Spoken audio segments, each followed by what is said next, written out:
welcome to tonight's episode now of TPK. We're having a huge Christmas special episode. We're having DMing for us today is the wonderful Nick. Nick, would you like to introduce yourself?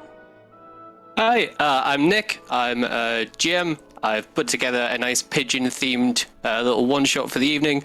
I like your channel, but there's not enough killing of pigeons on it, so I thought we'd spend a few hours trying to rectify that this evening. Awesome. Amazing. And we also have with us Sumaya, who you have seen in our previous one-shot where she DM'd Golimar, the zombie apocalypse one, and also in episodes of D&D Games. I'm sorry, I'm fumbling a lot today. I'm streaming, It's taking some time. Finally getting the hang of it. But yes, I'm excited that today we're going to be playing as Batperson characters. Copyright issues will not be violated today. But apart from that, we have on board with us our old PPK members, Ashwin and Kush. Ashwin is playing. What are you playing tonight, Ashwin? I'll be playing Killer Croc Jr. I'm playing a lizard folk barbarian who's out looking for his dad. He lost long time in the sewers. So yeah, that's me. Awesome. And Kush's character, Kush, you need to first tell us how to pronounce your name, and then we'll go from there, okay? Right, so I'm playing Laaldo Pata, which is Laldo Pata, which is Red Hood in this universe. I was trying to steal Batperson's car tires, and he said, "Hey, don't be robbing me like that." And then he took me under his wing. Nice. But then I was beaten to death. But then my patron, Raza Gulla, found me and dipped me in a bath of chashni. And I was brought back to life. And now I have become the sweetest person ever. Oh my god, the sweetest person ever. Awesome. Okay, and I'm playing Catty Kyle. She is a reporter for the Gotham Gazette. One thing that Catty Kyle likes doing is reading the daily horoscope and planning out her day accordingly. Another thing that she just can't keep her hands off is everything. She loves stealing, and stealing is the most... most people think of it as like an afflictment, but I just think it's better shit to write for my articles, honestly. And last we have our druid, or Sumaya. Would you like to show us who you're playing tonight? Okay, hi everyone. I'm playing real life DC supervillain Joe Exotique. He is a fireblog druid, very in love with all animals that should not be in confinement.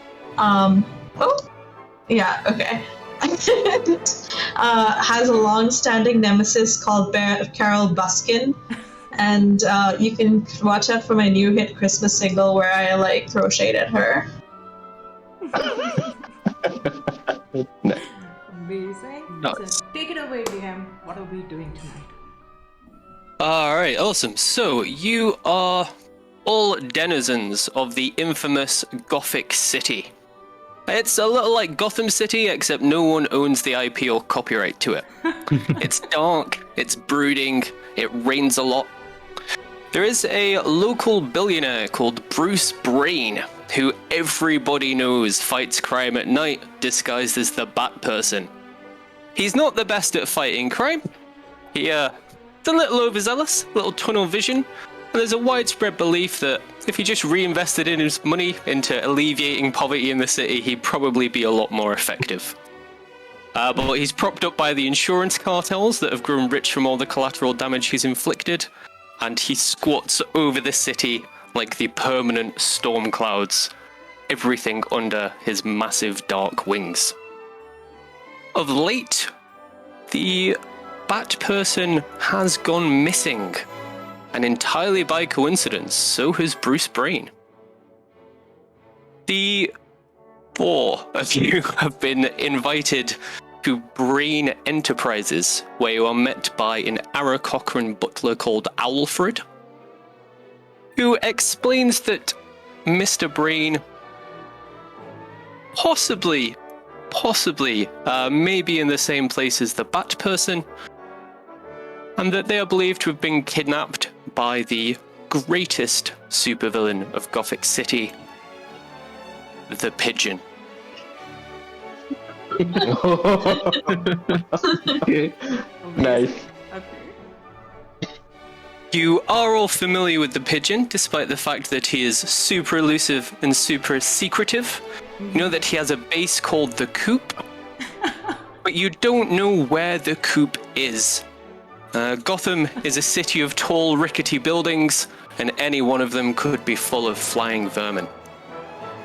You are each going to be equipped with an item from Batperson's own inventory by Owlfred the Butler, and he is going to point you towards the Birdcage, a swanky casino and bar full of villains, henchmen, evildoers, and people who serve pretty decent cocktails. Somewhere in the Birdcage, there are going to be people who know where the Coop is. They're going to know how to access it. You get well in enough with them, they may even offer to guide you there or help you gain access. But the location isn't known to do-gooders and heroes such as yourself and Owlfred and the people in Batperson's Rolodex. So you are sent off out into the night to infiltrate the legions of darkness and villainy, find the Batperson, and bring them back alive. It's believed the Pigeon probably has dark and devious plans for the Batperson that don't bode well for the Batperson's life expectancy. Owlfred hoots anxiously as he impresses the urgency and time pressures upon you, before having you escorted in the longest, fanciest, horse-driven... It must be a carriage, it's got 4 wheels even if it's half a mile long. Technically carriage you have ever seen, where you come up outside a single-story, lusciously decorated building. And there are 2 large, intimidating-looking bouncers on the door. The driver of the carriage turns around to you and says, "Oh, I hope Owlfred gave you the password. Anyway, can't linger. Off you pop." And tries to usher you out of his carriage as quickly as possible. So, my friends, how would you like to go about your attempts to infiltrate the evil networks of the Pigeon? So Alfred totally did not give us the password. Yeah. What password?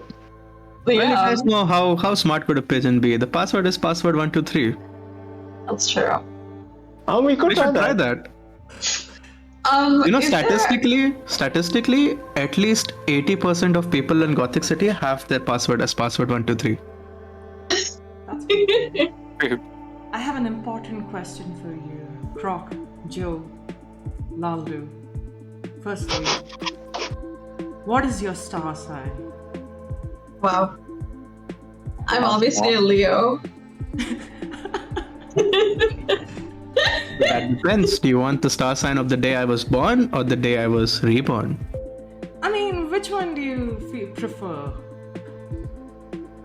Well, I actually don't know which day I was reborn. Because it's all a haze. But I prefer that one. You feel like a Pisces. Let's just keep it there. What about you, Croc? What do you feel like? I've been living in the sewers a lot, so Dan never told me that I had a star sign. When were you born, dude? I don't know. I just hatched out of an egg, and I roamed around the sewers. I mean, you seem big. Maybe a Taurus. So I'd like to ask the DM. I take out the Gothic Gazette. Look through it, looking at the horoscope section, obviously. What do we have in our futures for today? Roll me a d20, please. 20? Would it be okay if I roll real dice? Yeah, sure. Is a 6. A 6. One, two. The horoscope is quite a strange one. As your eyes focus in on it, there's a single line of text that says, "Concentrate and ask again."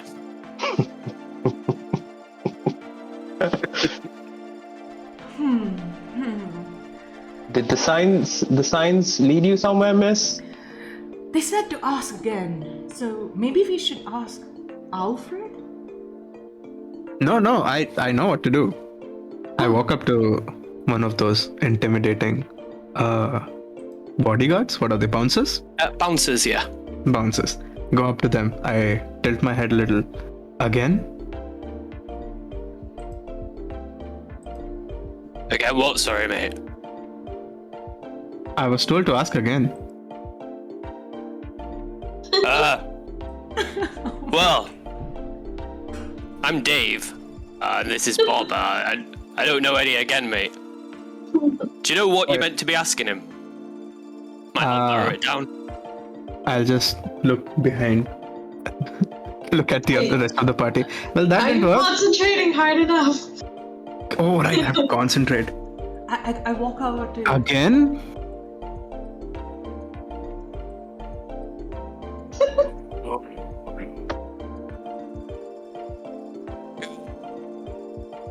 You're not meant to do your act until you're actually due on, you know. Are you one of them in-character performers?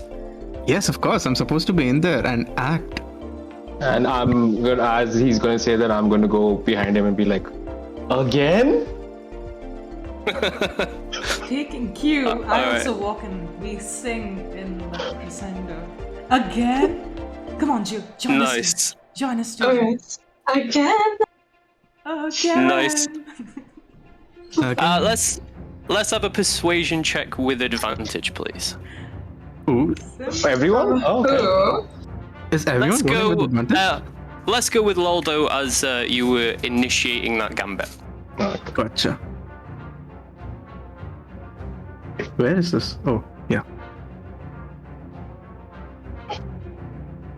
Persuasion, right? Mm-hmm. Persuasion, yeah. Ooh, that's not good. That's not very good either. 13 total. 13. They don't seem entirely. They don't seem entirely impressed. Can I They seem to. can I act my D4 from my Pact of Talisman? Yes, I believe so.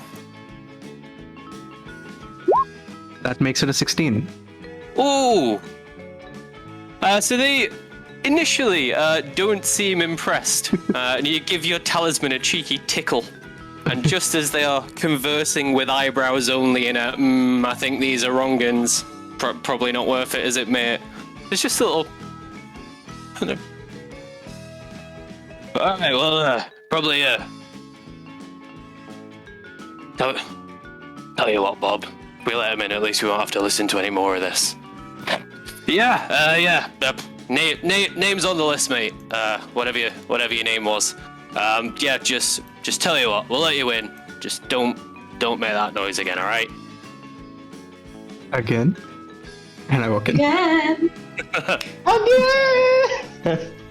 You know, you look like a burger too.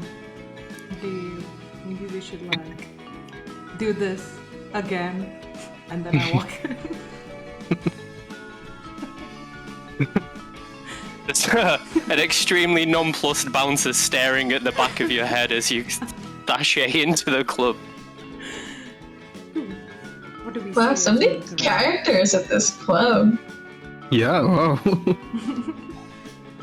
The place is absolutely hopping. There are a lot of wannabe criminals in Goffic City. It's a good way to get fame and influence, and anywhere you go in any society in the world, there will be piles of bodies on that greasy pole. You do notice there are a few rough-looking people wearing hats with rows of feathers in them, and very disheveled feathers, the kind of feathers that make you instinctively go, that's going to give me an infection.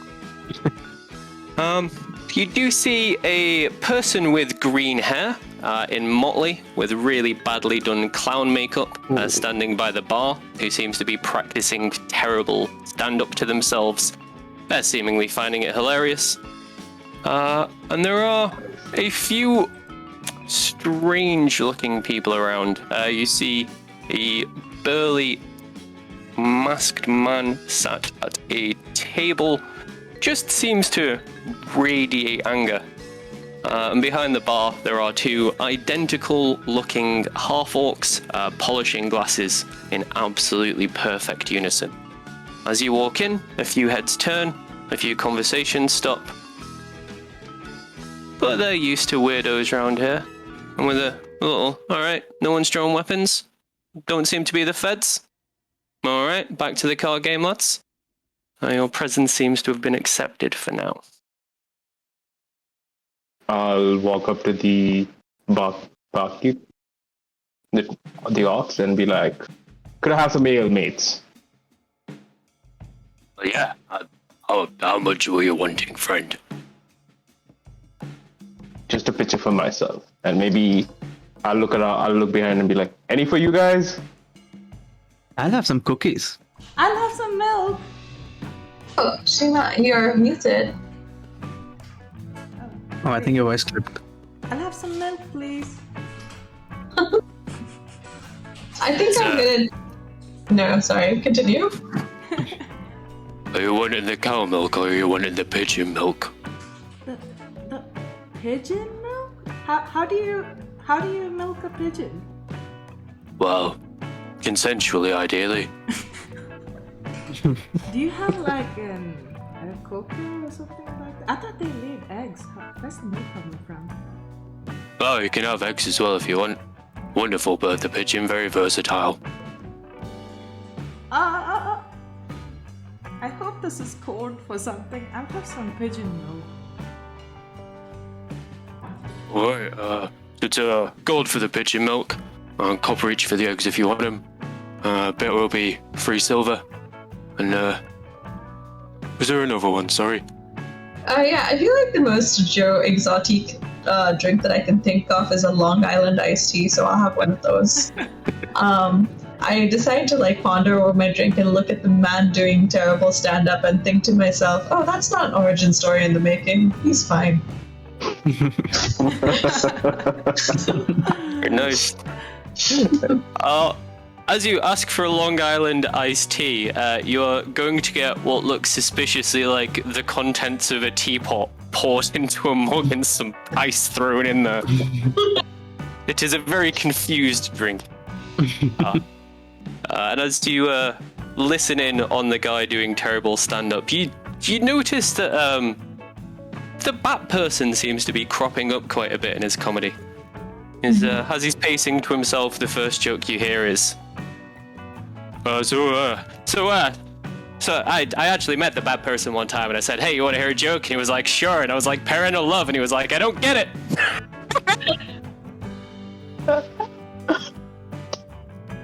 Assuming this character looks exactly like Joaquin Phoenix. Close enough. But yeah. Can I do like an insight roll on his comedy or something? What are you trying to ascertain about it? I'm trying to see like if he actually met the Batperson or he's like lying about like just that so he can have a fun setup for himself. Yeah, let's have an insight check, please. 12. Well, he does not seem like the most grounded in reality of jester dressed, talking to themselves, pacing around a bar on their own people you've ever seen. Okay, so not Probably not a true story.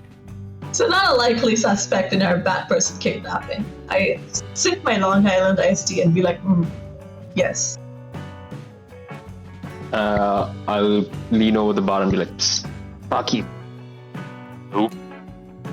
Heard anything about the Batperson lately? Yep. I'll take out a gold piece, slide it over, and be like, spill the news. What you heard? Pigeon's got him up in the coop. He's got him in a big cage, and he's gonna drop the cage through the entire length of the coop, and then Batman's a Batperson. Sorry, lawyers. Please don't sue me. And then Batperson's gonna go splat. Oh. It'd be funny. And I'll take out a silver, and I'll be like, do you know where I could maybe how to get to the Coop?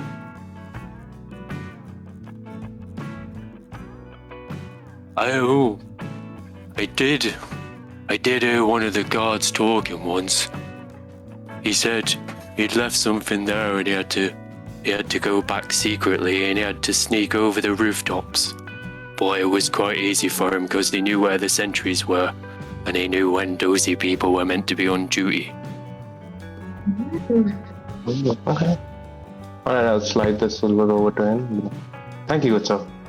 I'll head over to back to the party and describe what the barkeep has told me. Nice work, King Croc Jr. Thank you. I was also busy and I ascertained that the stand-up comedian definitely does not have that. So, we're all doing our work here. I'm gonna go to the. I'd like to step into my reporter's self and taking out, not a book, but at least just the newspaper. I'm gonna sit with my glass of milk at the nicest corner in this barkeep and look around and try to see if anyone is looking. If I do, I'd like to also gently hear for any mentions of Batperson in the crowd.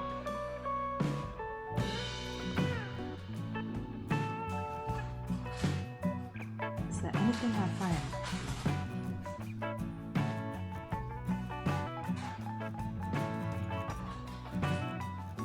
They've been muted then. Let's have a perception check, please. Oh. Perception. Let's see, how much will I have to see? So, +2. And that is a dirty 20. Oh, right. Very nice. Can't see it.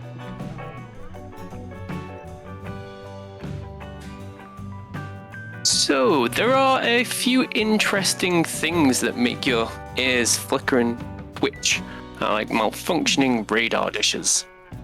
There's a conversation that grabs your attention, where some people are discussing some kind of plot against the Pigeon. His henchmen, the Flying Rats, they've had a bit of a disagreement with the Pigeon's leadership of late, and apparently there are a group of them in the sewer looking for an opportunity to overthrow him. And in terms of people mentioning the Batperson, there are a group of people playing cards who seem to be making bets on when the Pigeon will go through with dropping the Batperson through every floor and story of the Coop. And none of the bets seem to extend past tomorrow. Uh-oh. Interesting. Is there anyone in these rooms that seem hospitable enough to allow for company at the table? A 20.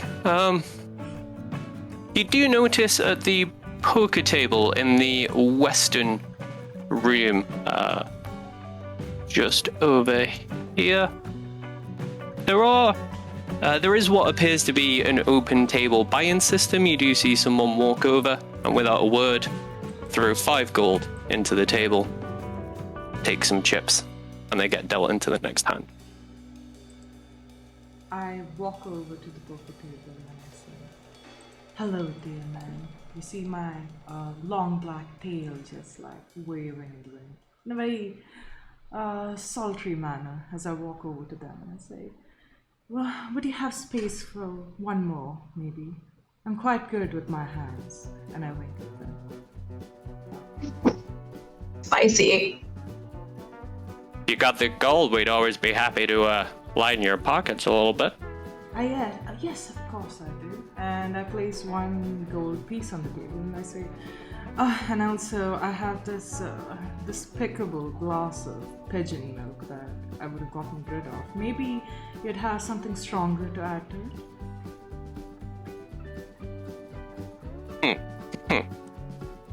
So you're looking for a beryllium connection, eh?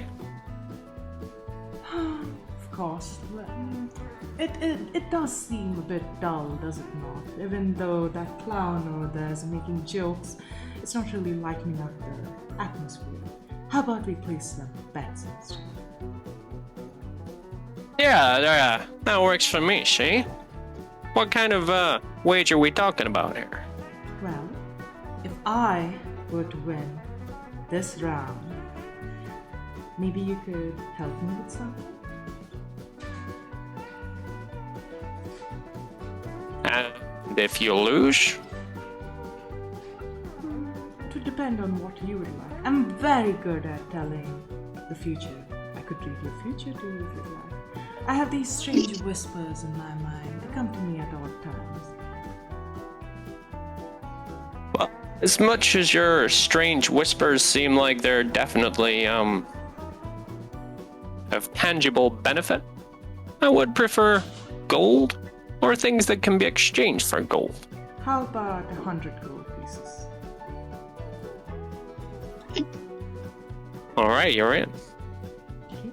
Before that, DM, could I recognize the pack of cards on the table? And while maybe I'd ask him, I'd ask the dealer, could I have a look at those cards to make sure there's nothing off about them? You know, it's a lot of gold I'm putting on this table. Alright, no worries.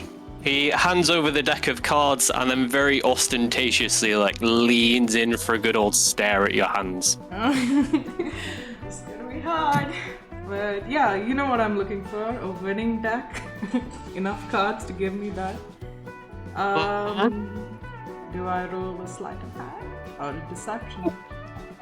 Sleight of hand, please. Okay, that's good to know. If I get anything less than a 10, this will be sad. Yes! It'll be great. It's a 26. 16 Nice. 10. Nice. So yeah, you're gonna be able to stack the deck a little bit, not noticeably so, but you're also gonna have opportunity to palm a few of those cards and to just slide them under your pewter tankard of strange smelling milky substance. And get them to a point where no one can see them. So, looks good enough. Would I... do I have playing cards in my set? While she's doing that, I'll approach Joe and be like, Joe, Yes, Croc, tell me. have you... Your scales are so fine and exotic. You should come by my zoo sometime. Maybe we can really talk about the possible exhibitions you can do, you know? I have heard about you before and I don't think that's a good idea. Daddy said to not go to Joe Exotica Zoo. That's all slander and lies. My zoo is the happiest place in the world. Disneyland could never compete. This is the delusion that I imagine Joe Exotic is in. But yeah, it's like Walt Disney wish he had it. Wait. He bought Marvel, but he wanted us. Did you see Daddy Croc somewhere? Daddy Croc and I got in a tussle once in every while, you know, because Florida crocodiles tussling happens. Your dad's a good dad. He's a good man, and I hope you get to see him soon. Okay. So the barkeep said that we could maybe go through the roof to get into the coop. So do you have a plan for that? Can we do anything about that? If I learned anything from my days of stalking Carol Buskin, it is that if you look for the fire exit, you go to the highest point of the fire exit, you can probably get to the roof. Had me with a sniper rifle up there, eating sandwiches. We were doing great. But yeah, just speaking from experience though. You are a scary man. And I'm just gonna walk away towards Lal Dupatta. Nice. Yes, Yeah, do you she- need anything? You want a cookie? No, I just wanted to get away from her. I mean, him. And yeah, I'm just gonna stand there. Shay, you wanted to roll? So, DM, I don't have any cards to substitute the ones I took out. So, in a attempt to deceive him while handing back his deck, I'm gonna place a pile of just a small bag of gold on the table. Leave it open so it spills out. Distract him with that, and then hand him back the deck and say, "This looks good. Let's start." Caddy, surely a business journalist such as yourself must have business cards you can use to replace the cards. Like, because I am a businessman and my business is doing great. So the first thing I know about networking is that you need a LinkedIn and business cards. I whispered to Joe, like, "Yes, but the second thing you learn in business is don't show all your cards. Hush now, hush." So I hand back his deck and I say, "Let's start. Now, don't forget, if I win, you need to do something for me." Yeah, well, we'll see just how likely that is gonna be, huh? Could you roll us 2d20, please? 2d20, I will roll on this itself. Oh my god, so the first is 2, and the second is 14. Alright, so it seems like he's got a few cards up his own sleeve himself. You are able to use some of the cards that you've purloined, but it's pretty much a stalemate. You play a few hands down, and it seems possibly you're in some kind of hive of scum and villainy, where people are going to cheat newcomers at a card table if they can. And there's a little bit of a back and forth for a while, and he seems to be getting a little frustrated. Alright, you clearly know your stuff, eh? I'll be honest, people have usually gone home and lost all their money by now. I like your moxie, I like the cut of your jib. My thank you. How about you get whatever it is you came here for, and I get the 100 gold, and we call it a draw. Leave this table as equals, eh? Well, that really wasn't part of the deal, but how about I give you 50 gold instead? And if you are to give and keep up your half of the bargain, I give you the rest. Works for me. And by the time he finishes the sentence, he is scooping the 50 gold up with a big grin, like, So, here's the thing I need you to do.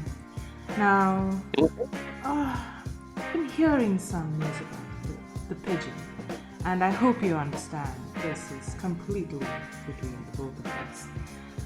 What I need help with is getting into the Coop. Any idea how it but yeah, he's got it pretty guarded up these days since his own goons tried to hijack his beryllium supply. There's only 2 real ways in at the minute, I think. You can go north over the rooftops, and there should be a wide chimney in an adjacent building you can drop down into. Or you can go through the sewers. There are guards on the rooftop. It probably best not to be seen by them, if you catch my drift. Whereas the sewers are said to be full of things with too many teeth and not enough manners. You'll just see Croc smiling at the background. Yeah, he gets it. Interesting. I do. I also heard there's a certain password that's required to get in. You happen to know. Oh, yeah, it's Pigeon. Okay. I thought it would be cool, but thank you. He's not the most imaginative. And Poker Master, what would be your name? You know, just so that I can come back to give you that gold later. You can call me the Card Shark, and let's leave names for when we trust each other a little better. Sounds good. You can call me Kitty Cat. I was mainly thinking of calling you the rest of my 100 gold. I like a man with a joke. So, do you happen to know if there's anyone here in this room that might be looking to overtake the pigeon's nest? No one in this room, apparently. He turfed out the people who tried to hijack his beryllium supply, and they've set up some kind of nest in the sewers away from the monsters. But obviously, I'm not going out in the sewers myself, see? I'm gonna sneak up behind Kitty Cat and be like, if it's the sewers, maybe I can guide you there. I know the sewers quite well. He's a killer fella. Of course, Croc Jr. Well, and then, thank you so much. I'll catch you later. I head back to the party and get Joe and Laldo as well. So it seems like we have two options with us. We can either go by roof, though we might come across a couple of guards, or we can go visit Croc Jr.'s home. What do you think? I want my home. I'd love to see Croc Jr.'s home. Yeah, like I'm down for like the sewers. Being a Florida man, I like habitats that make me feel comfortable. So I think I'd feel very comfortable in a sewer. Yeah, I'm ready to Airbnb the shit out of this. Let's go. Let's do this. So yeah, can we find a sewer, like a manholes that we could like get down into the sewers and have a general direction of where the crew is? Yeah, there are going to be a few knocking about, and in terms of the directions you've got as to where you would go over the rooftops, with your innate sewer navigation abilities, I think you'd feel pretty comfortable that you could track the equivalent path through the sewers. Alright, awesome. We just know it's the north building. We don't know which north building. How do we find the building? Because there's a lot of buildings, and they said that it's a tall building, so that rules out like 2% of Gothic buildings. That is a good question, Laldo. I go back and ask the poker guy. So I go with this time. So my friend here, here's a lovely question for you. How do we recognize the Gothic building that the pigeon is in? It shakes a lot in the wind, and every time it shakes, a huge gust of feathers and sawdust coats the surrounding area, see? There's also the fact that you can't really approach it directly at street level. And there's also the fact that the one street level door would have about 40 or 50 goons standing outside. It's always a good clue. Oh, it's the furniture factory then. I thought it was Joe's zoo. It sounds quite similar. Don't you dare talk about my home like that, sister.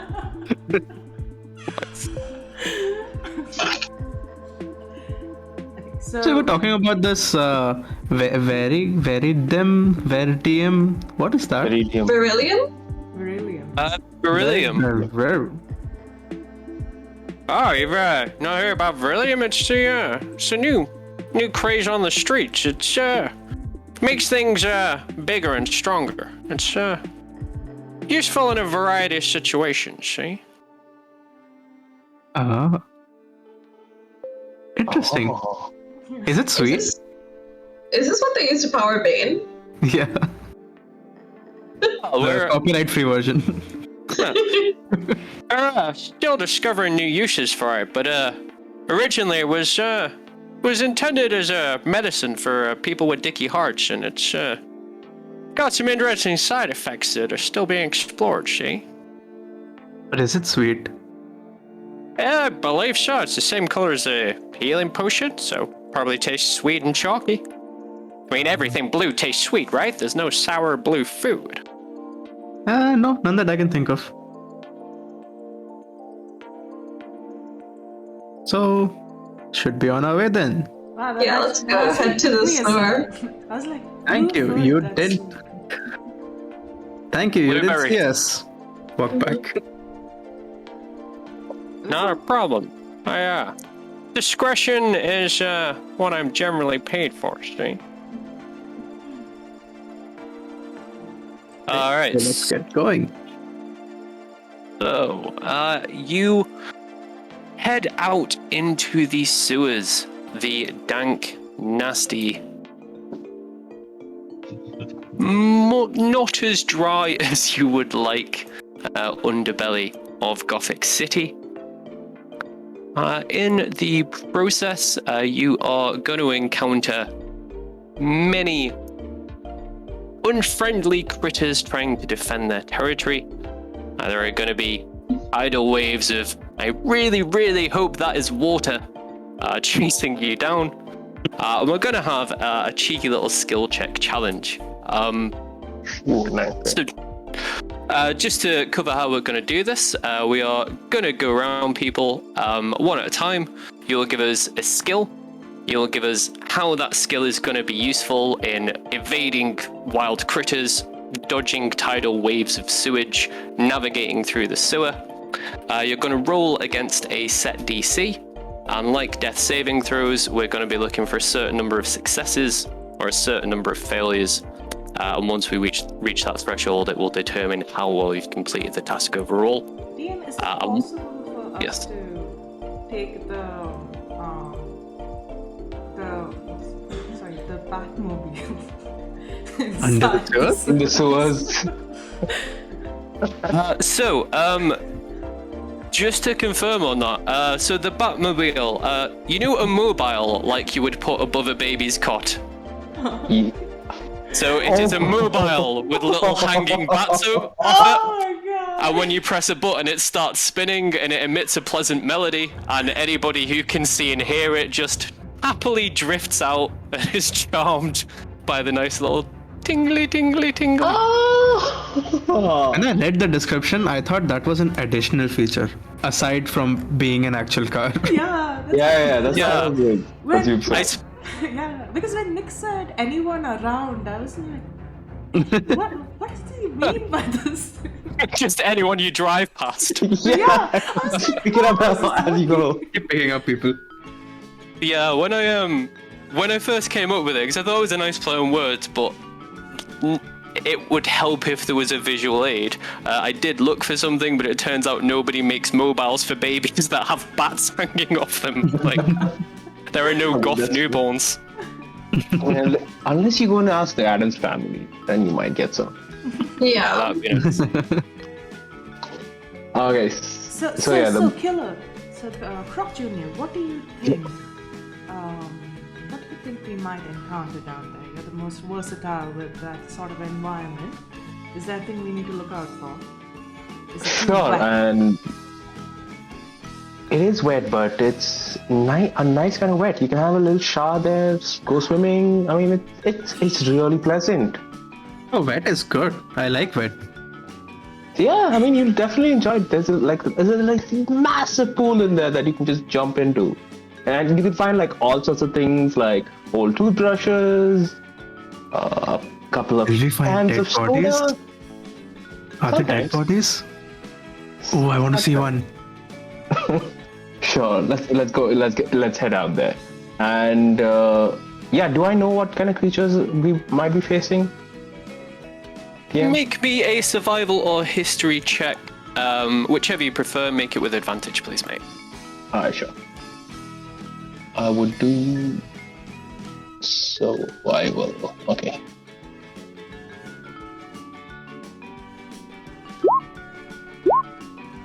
All right, Fun. very nice. Nice. Whoa! Beautiful. So in this particular section of sewers, in this particular sewery ecosystem, you're going to be well aware that it's the territory of some fairly minor things. Tiny little crocodiles the size of a hand, things that'll just nip you. But it's also home to some more demonic things. Tiny two-legged dogs with rows and rows of teeth that latch onto you and drain your life force. Strange, slender, almost amorphous humanoids that love to chase living souls down through the darkness and drag them back into the dark to devour them. There are some genuinely scary things down here. Yeah, kitty cat, my home is pretty scary and nasty, so we better be careful. I hate getting wet. Would you mind if I took that cloak that Owlfred gave us? I just really do not like touching anything like Sure. Do we have the cloak with us? I think we have all the items, right? It was one item each, and the two that are unclaimed were left back with Owlfred. Oh no. Alright. So yeah, this way guys, and I'll take them away. And you wanted some checks, right, Nick? Yeah, so once a skill has been used, that skill is off the table for the party, for the duration. Okay. And with it being essentially it's a form of PvP, I'm happy for it to be a collective decision as to whether we do it in initiative order or whether we just go round on the Discord. Can we just do it on the Discord if that's fine? Yeah, works for me. Quicker, smoother. Alright, so Kush, you're at 1 o'clock on the clock of faces. What skill do you reckon you can bring to bear to help the party navigate a wild and terrifying sewer? So my best skill is acrobatics. So I'm going to jump, run up the walls, and try to avoid the water a little, and try to do a little wall run to this wall, to this wall, to this wall, until I find some dry footing. Just quick check, has the map changed? It should have done. Let me just try that again. Alright. Yeah, we got that. Yeah. Alright, beautiful. Over here. Alright, so, yeah, let's have an acrobatics check, please. That is a very reasonable use of that skill. That's a natural 20.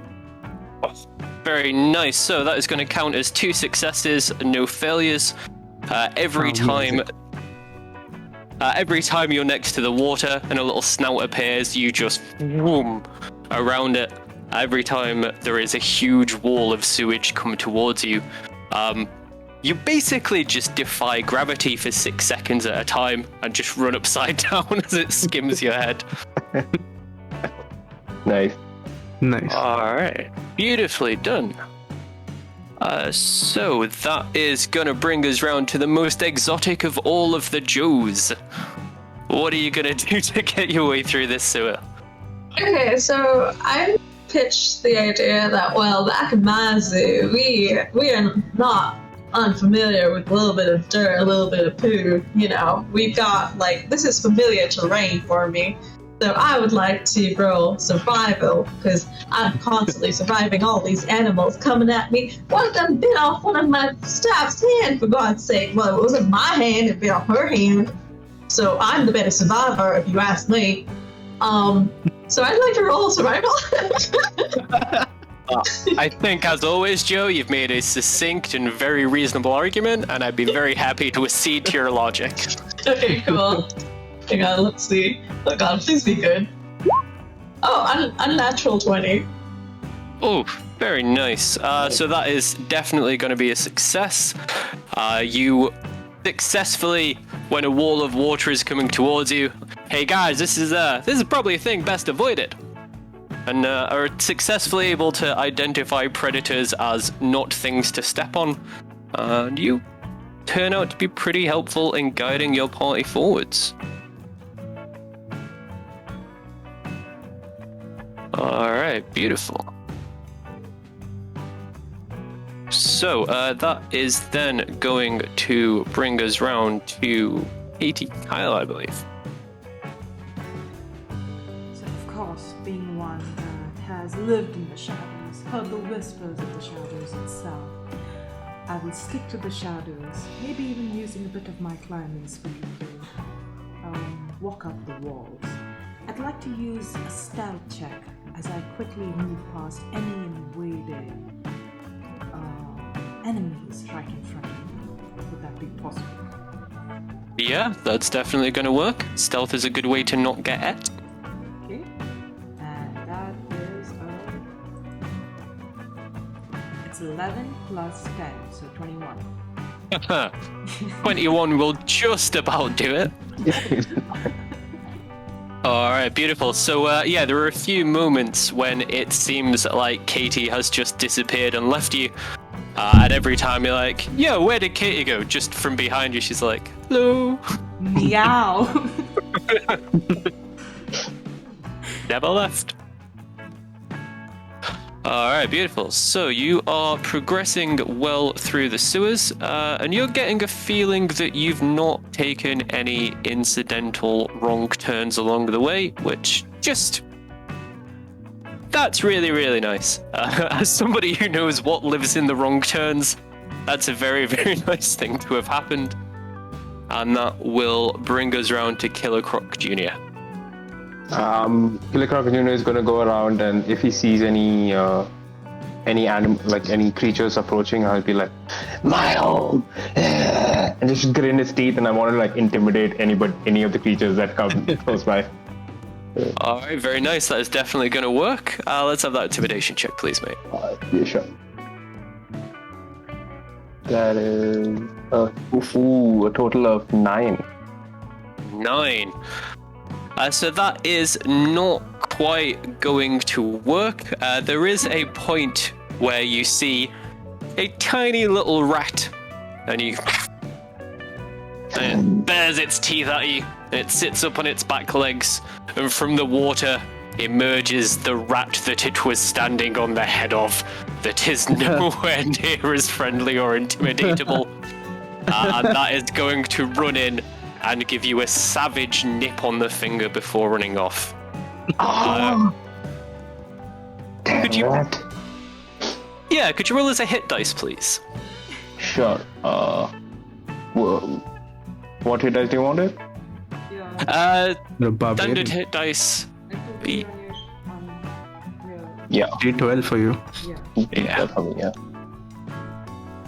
1 second.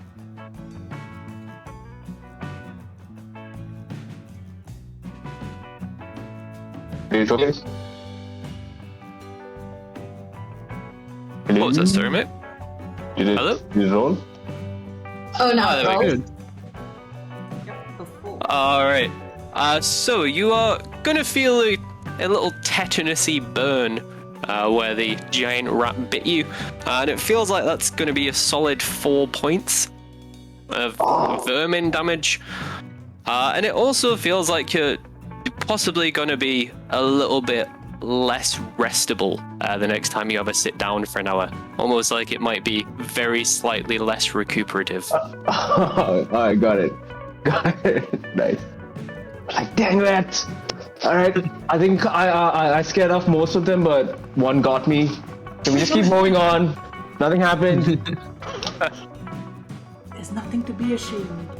I read in your horoscope today that you tried to bite off more than you could chew. Lady, I don't know what a horoscope is. I told you Dad never taught me about the stars, but So basically, sure. Oh, it's like a. this paper. It's like Yeah, no, go ahead, Laldo. I think he might. Yeah. listen it's a horse with a lens, so that's the scope. So that's a horoscope. to me. Someone kick him off, please. Like, you're banned. Congratulations. Alright, can we just keep moving? Perception won I the skill don't challenge for this. I don't want to face that hostel either. Can we just keep moving, please? Yeah. So we are gonna come back round to yourself then, Laldo. What are you gonna be bringing to the table here? We're on 5 successes, 1 failure, and we have had acrobatics, survival, stealth, and intimidation taken off the table. So this is not my strong skill, but I want to investigate to see if there are any dead bodies I can see. All right, very nice. Let's have an investigation check, please. Oh, that's a 7. 7. There are a few times when you think you see vaguely humanoid shapes just under the surface of the water, but it turns out to be weird reflections of yourself and the people around you. You find a few unidentifiable bones, but you do also get a little bit sidetracked, and after a few minutes of leading the party from possible body to possible body, you realise you're back where you were when you started looking for bodies. Lal the Butter, you're going on in circles. What? Circles? Yeah, we were just here. Let me lead. I know the way. It's Lal okay. It's Lal de Pata. You need the Yeah, you can call accent. me whatever you want. It's fine. He's too nice. He's too nice. Our- Sweetest person ever, right? Yeah. Yes. I was literally dipped in sugar syrup to bring me back to life. Hey, I'm In my blood. familiar, but like laddu is like an Indian sweet, which is why his name is so Laddu- funny. Yeah. Lal. And the Like Lal Dupatta is red Hood. cloth. Yeah, like red hood. Literally translated from Hindi. Also my patron is Rasagulla, which is also an Indian sweet. Nice. Nice. Alright, so yeah. Alright. Who's next? We are back round to the most exotic of Joes. We had a storming 5 successes from 4 rolls. We are getting a little bit bogged down in this central section of sewer. What can you do to propel the party forward, Joe? Oh gosh, that's a little pressure. Let me see. I think like maybe since I'm now introduced to new and exotic wildlife sewers that can be possibly fun additions to the zoo, Croc, you must tell me more about this tetanus that you contracted. That's a fun little disease to add, and the possible diseases you can contract at my zoo. You know, we got like a little card and everything. If you manage to get all 6, you get 10% off your next purchase. So I would like to roll nature to like kind of ascertain like or is it like more of an animal handling? Nature or animal handling? Nature I could be persuaded to. Animal handling I'm less sure on. Okay, cool. Let's do nature then. Come on, baby. Oh, natural 20! Beautiful. I am on tetanus. Love that shit. You can get that big rat right there. He has a lot of tetanus. I ran up to the big rat and like comically with like a big net, you know, the ones that they used to catch bugs, I catch the rat. I'm like, I'm gonna call you Bob. Nice. Keep Bob away from me. Like canonically, can Bob sit on my shoulder and be my new familiar? Sure. Okay, cool. Bob, it's you and me versus the world. Let's go. Alright, yeah, and I'm gonna say, as long as Bob survives, we will call it not a TP. Bob's the only one going to survive at the end of the session. Yeah, I'm now really rooting for Bob. Bob is gonna inherit the earth, like all of us parents. Yeah, Bob's going to be the new Joe Exotica in years. I'm already writing my will for him to inherit the zoo. Alright. So, as you continue your progress through the sewer, you have been traveling for long enough now that you are sure you must be getting close. You hear a few hushed voices speaking in what looks to be a dead end, maybe 35 feet away from you. They're all facing each other. There's a dull flicker of torchlight. None of them seem to have noticed you when you initially approach. They are used to weird sounds in the sewers, and have learned through experience you probably don't want to know what made that. Okay. Do they look like people who are guarding an important entrance that we're not supposed to go to? But we should totally.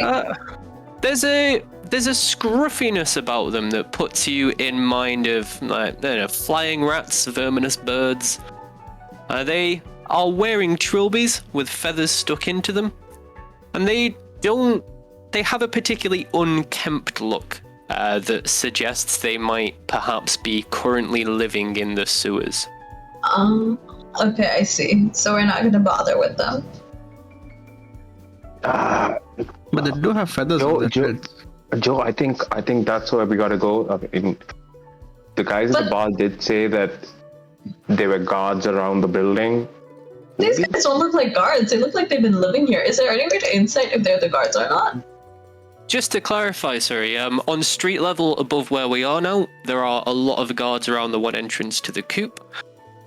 Though it was not believed to be the case for the sewers or the rooftops. Yeah. I think we should avoid like an encounter with them if we can. So you just want me to take them out? I can do that. No! No? You sure? No! Oh, okay. Hey, if you go, I'll back you up. No! I'll take out my guns. No. You guys, Nick will literally kill us with those people. Please avoid combat until we get to the boss battle where we get all of our HP. You have any better idea? I'm really not good at anything else. I can go bite them if you want. Okay, wait, no, Nick, is that our only escape out, or is there like alternative routes that we can take? So the entrance down their way looks like a dead end. There is further sewer to the north of you that extends in a T-junction to east and west, and there is the route that you came to the immediate west of you. I think we should explore the... hang on, how do I ping on this thing? I've completely forgot how to do that shit. Click and hold. Okay, click and hold. Like, I think we should go up here, you guys. I'll just stand here and like watch them in case they move. You guys go and explore and let me know what happens. Cool. So that way you're holding your action, I think. Yeah, I'm just gonna like keep a watch on the two guards we can see, and like if they move in any way, I'm just gonna like let them know. Okay, cool. Quick sidebar, guys. I've also ordered McDonald's because I'm really hungry. So if I needed out to get McDonald's, please don't judge me. Yeah, no problem. All good. Of course not. We good. Yeah. I have a pouch of mustard right here from McDonald's. Oh my god. You're a real one, Kush. That's how we know. You just keep a pouch of mustard at McDonald's whenever you are. Second, I thought you were saying that in character. I was really interested to see where that was going. Like, watch the guards, explore the rest of the sewer. I've got a pouch of mustard. I'm gonna roll with it, but what's this gonna be used for? I mean, now there's a lot of use for mustard in this situation. Yeah, mustard might be the tamest smell here. Yeah, it would be an improvement. So yeah, I'm just gonna watch. Alright. Stay put, watch them, and you guys go ahead, explore, and let me know. Okay, cool. Careful of the big rats. They nip. Mm-hmm. Bob's on my team, though. Isn't that right, Bob? Squeak, squeak.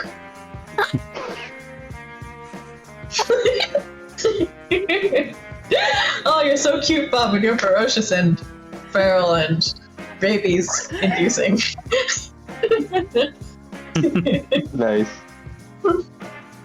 Alright, so as we continue exploring the sewer, we are going to continue the skill check challenge as we do. So that will bring us round to Katie Kyle. We are on 7 successes, 2 failures. We've had acrobatic, survival, stealth, intimidation, investigation, and nature. How are you going to lead the party forward?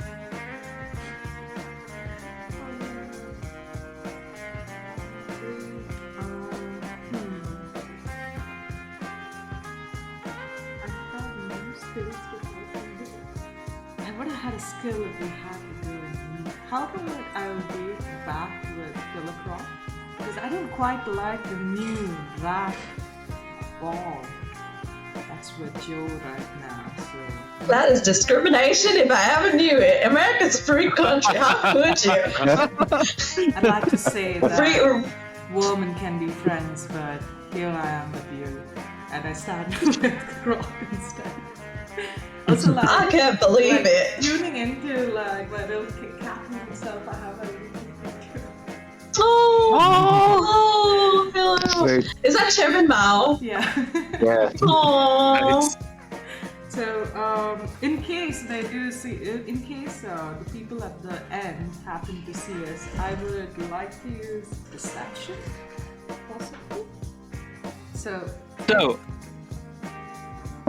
just for myself to delineate the mechanics, sorry. Oh! okay. We have Push lost. us back. Oops. Hello! What happened? We missed you!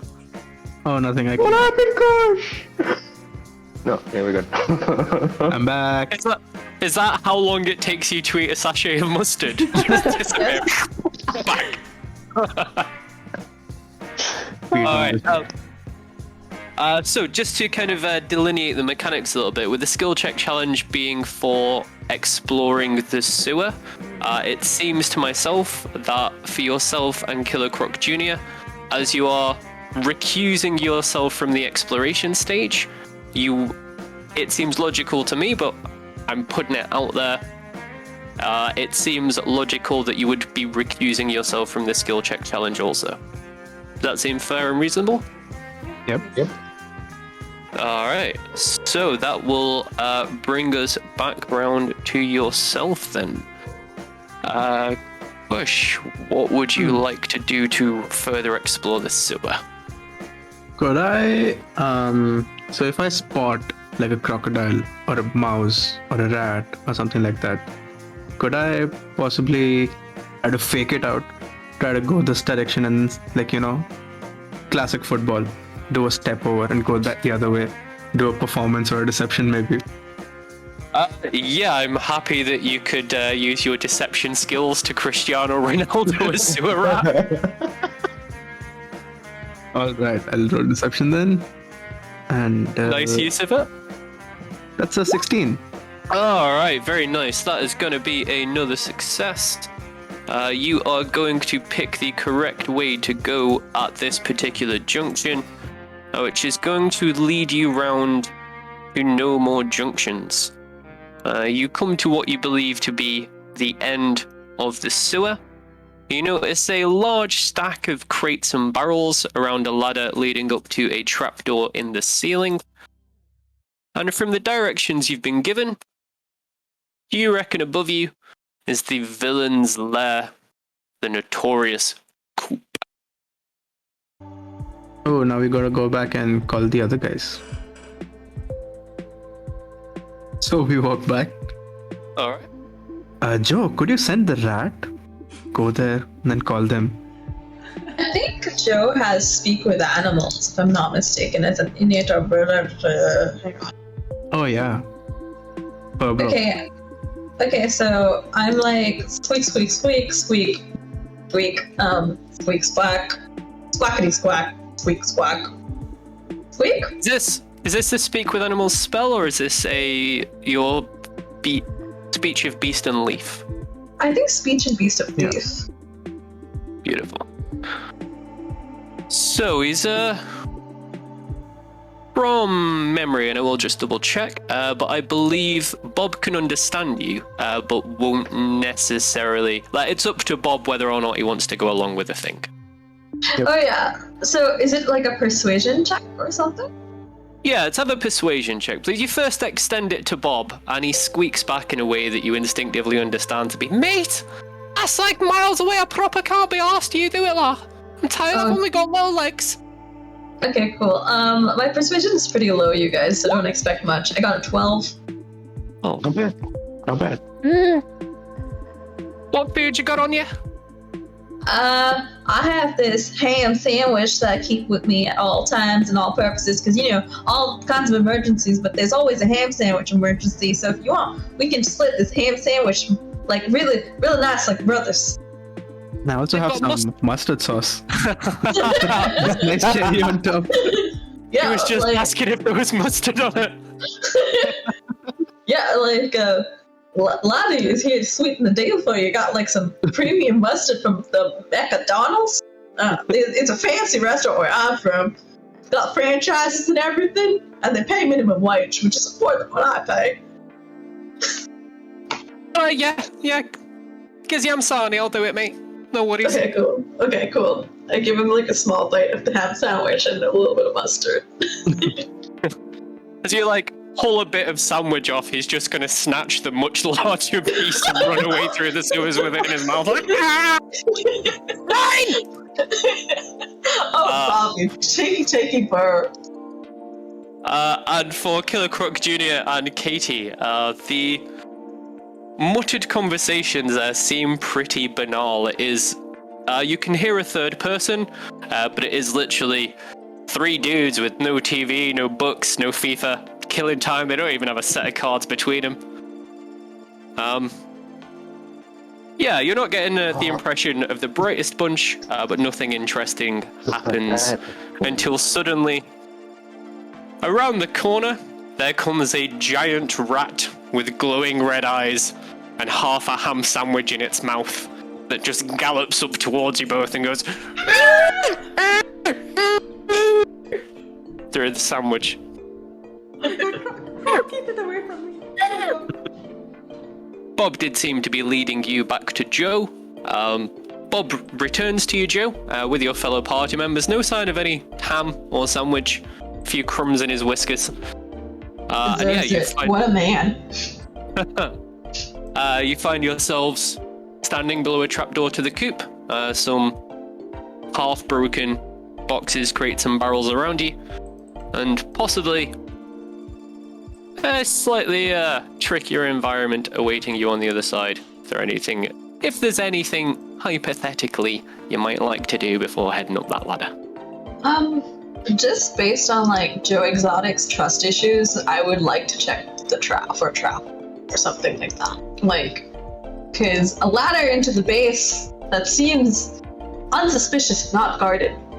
That's not how I'd run a zoo. Alright, let's have that investigation check, please. Investigation? Okay, it's only a +3 though. Oh, I got a 16. Alright, very nice. There are no signs of traps. There's not many signs of use, to be honest. It seems almost forgotten about. A little dilapidated. Ah, dear. Well, they don't have much checks coming around. You know, those boys with the clipboards, making sure everything's up to scratch. Doesn't seem to be happening here. Happens in my zoo a lot, though. It's almost like I'm targeted. Not a fan. Forgot what they're called. I just know them as the FDA for food. It's safe to go up there? Looks like it, based on me and Bob's like little investigation. Seems all A-okay. Alright, I'm gonna head up then, and I'm just gonna start climbing the staircase. The ladder, sorry. Don't Alright, forget beautiful. the password's Pigeon, in case anyone asks. Oh, thanks. Got it. So you bust open the old rickety trapdoor. Little bits of dust and grime get in your eyes as it opens. A shower of discarded pigeon feathers cascades down from the opening, and you find yourself climbing a square corridor. I forgot the word for a vertical corridor. A shaft. That seems to go up for hundreds and hundreds of feet, swaying slightly in the wind that howls through Goffic City. And after what must be 200 feet or so of climbing, you come to another pretty easily openable trapdoor. You crack it open, you have a little peer through. On the other side, there is a room that seems to be much more well lit than the shaft that you're in. Feels almost like a maintenance corridor or something. And you see a curved wall that looks to go all the way around and circle back on itself. You don't see any people, and you don't hear any sign. Go on, sorry. Oh no, and did the map update? Like... I am just updating that now. Oh, okay, sorry. Moan. Wrong map, sorry. Moan. Spoilers. Okay. Okay. Cool. What do we see when we get up here? All around you in the eaves of the room, there are hordes and hordes of scabby, cooing, malicious little pigeons glaring at you malevolently, sending shivers up your spine. The floor is littered with debris, everything from sawdust to pigeon droppings. There is a ladder just next to you, and your visibility extends down the sides of the room where it looks to curl back on itself, but does not seem to, but you can't see the back of the room from where you currently are. Okay, Is there a ladder next to us, or is that the No. ladder we came up from? There is a ladder next to you. The hatch in the floor is where you've just come up from. Oh, Very convenient, almost as if it had been designed by somebody who would be using it themselves. it's still sus. Like, does anyone want to investigate the area? Yeah, I mean, Oh, if, yes. can do you think we could cook some of those pigeons? They look really tasty, and I'm getting a little hungry. Patience, do you consent to being cooked? No. That's no. That's a no on that, Killer Croc. Sorry, you gotta like catch up with the rest of the world and turn vegan because you gotta start thinking about your carbon footprint. You know, like carbon footprints, they'll stomp you out. Can he Don't you really have a be zoo? vegan? He has crocodile skin on him. I mean, nothing's impossible. Like, I switched my animals to impossible meat. I mean, it was the impossible meat that was expired from the Whole Foods, but still, impossible meat. Is that what your order from McDonald's is? Do not, okay, don't bring my McDonald's, like, ordering into this. That's too sacred. Like, I will not have any slander thrown at what I ordered from McDonald's, because that's between me and God. Like, just quickly out of character, I'm gonna shut this down. It's also inaccurate. Like, McDonald's isn't impossible meat, it's possibly meat. Just a- It's possibly meat. That's just as good. It's possibly. Possibly meat.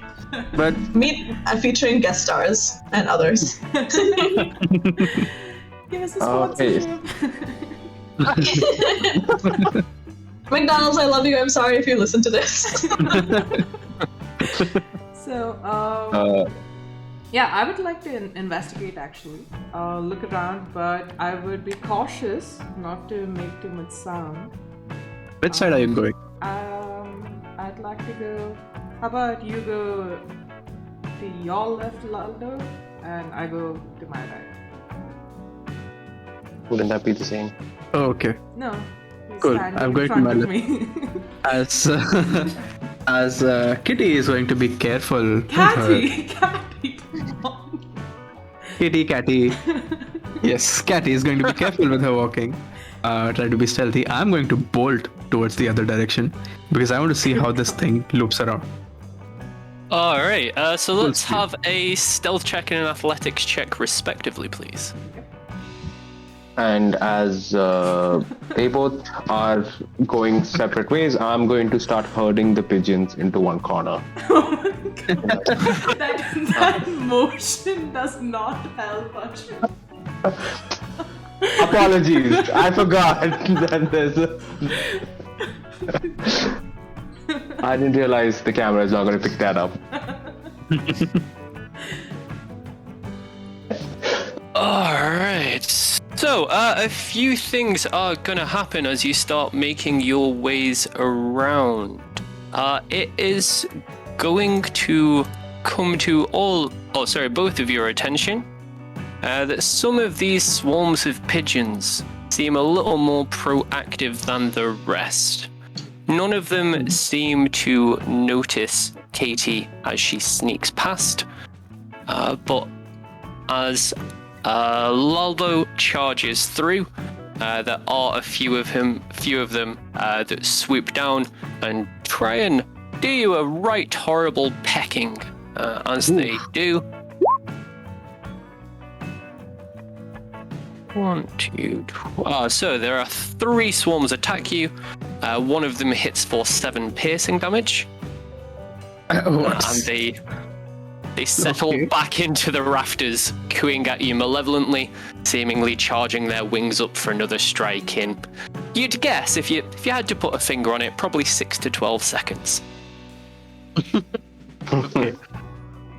And sorry, I should definitely draw more attention to this. There is a large silver key that has appeared floating in the air.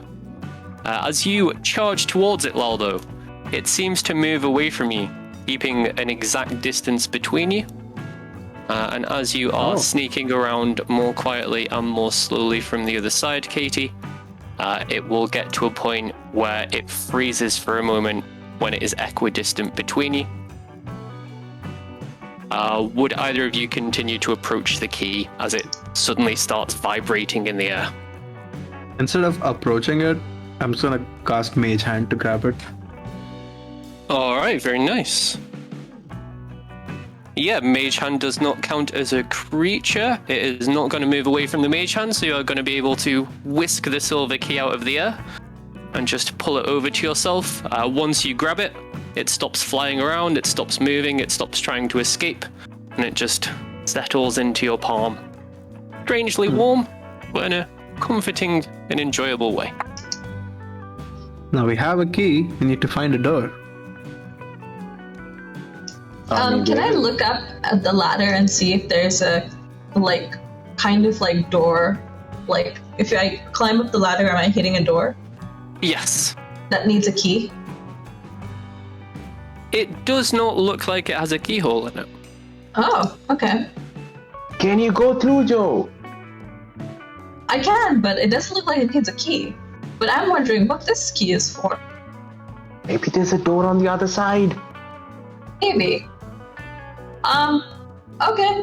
Team, if you want to head back up here and we can all go to the next level together, that'll be great. Pigeon's gonna attack, Ladu again. There is going to be another 6-second period as you are making your way back around to the ladders, where they are going to have a chance to fly around and swarm in once more. Can I, like, convince the pigeons not to attack me, like, by talking to them? Or could I just like growl at them while they're coming towards Laldo and like, stay away? I'd be like, listen here, pigeons. I know it's a pretty shitty job, like, being cooped up here in a tight space with no, like, seemingly away from your natural habitat. Not like I can relate to that, because all my animals love where they are. So, if you don't mind, my friend and I, we're on a little bit of a mission here, and we really need that key. So it would be great if you just, let us pass through, and we won't be a bother. So, Alright, let's have a persuasion check and an intimidation check, please, as you try and face down these demented flying rats. my persuasion is not good. Oh yeah, that's 6. Never mind. Well, you're on your own. I'm sorry. God damn it. I really am not on my game today. Can I help them with either an advantage or doing intimidation myself by running towards the pigeon? Sorry. Going meow! Yeah, it definitely works. Let's have an intimidation check, please. How much is my intimidation? I just pull a gun out at a pigeon while it's trying to approach me. Are you going to threaten a pigeon at gunpoint? Yeah, why not? Alright, yeah, we could have an intimidation check from yourself as well, mate. 1 sec, I'm just checking. We haven't even faced the boss or like anyone, and we're just like stuck on pigeons trying to get it. That's a 9 from me. So,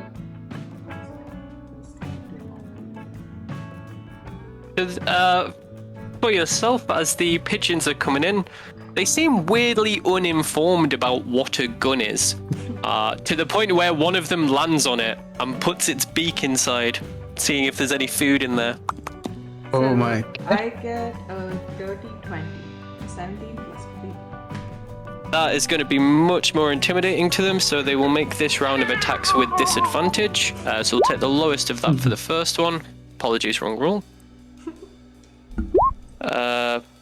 So disadvantage on the first attack would be 19 and 23, so it still would hit for 7 piercing damage. And then 15 and 9. Oh, thank you. Much nicer. Yep. Alright, beautiful. So you congregate around the ladder. Would you be looking to kind of rush up it before they have a chance to regroup and come in again? Are we taking a cautious, see what's on the other side of the trapdoor approach? How are we going about this, crew? Joe, wait, just step aside, and I'm gonna like slowly peek inside next to as Joe is just standing on the ladder at this point, I'm assuming. Alright, beautiful. Let's have Now, a cheeky perception check from yourself, please, mate. You just Just open it a little bit and put your snout in. Get a sniff around. What do you want, sorry? Perception, please, mate. Perception, alright. I'm please doing this DM. What is happening in the middle here? Oh wait, why am I rolling for... Oh, my bad. What is this roll? Let me come back to the main map. So in the middle here, What's here? it is seemingly just a architectural void. Yeah, the kind of thing that you might put into your building if you're running a bit low on floor. Like, I got a we've 15. Alright, beautiful. But you know, alright, so we're going through floor and ceiling faster than was expected, but we've got some leftover walls, so if we throw up some wall in the middle, saves on some floor and ceiling. Yeah, this building's a donut. I like donuts. Well, the hatch above you leads to another long elevator-style shaft with a long wooden ladder running up to it. There is a further hatch at the top of there, and on a 15 on your perception, you're going to see a long, narrow room. There is a lever a few feet from the hatch on the right-hand side.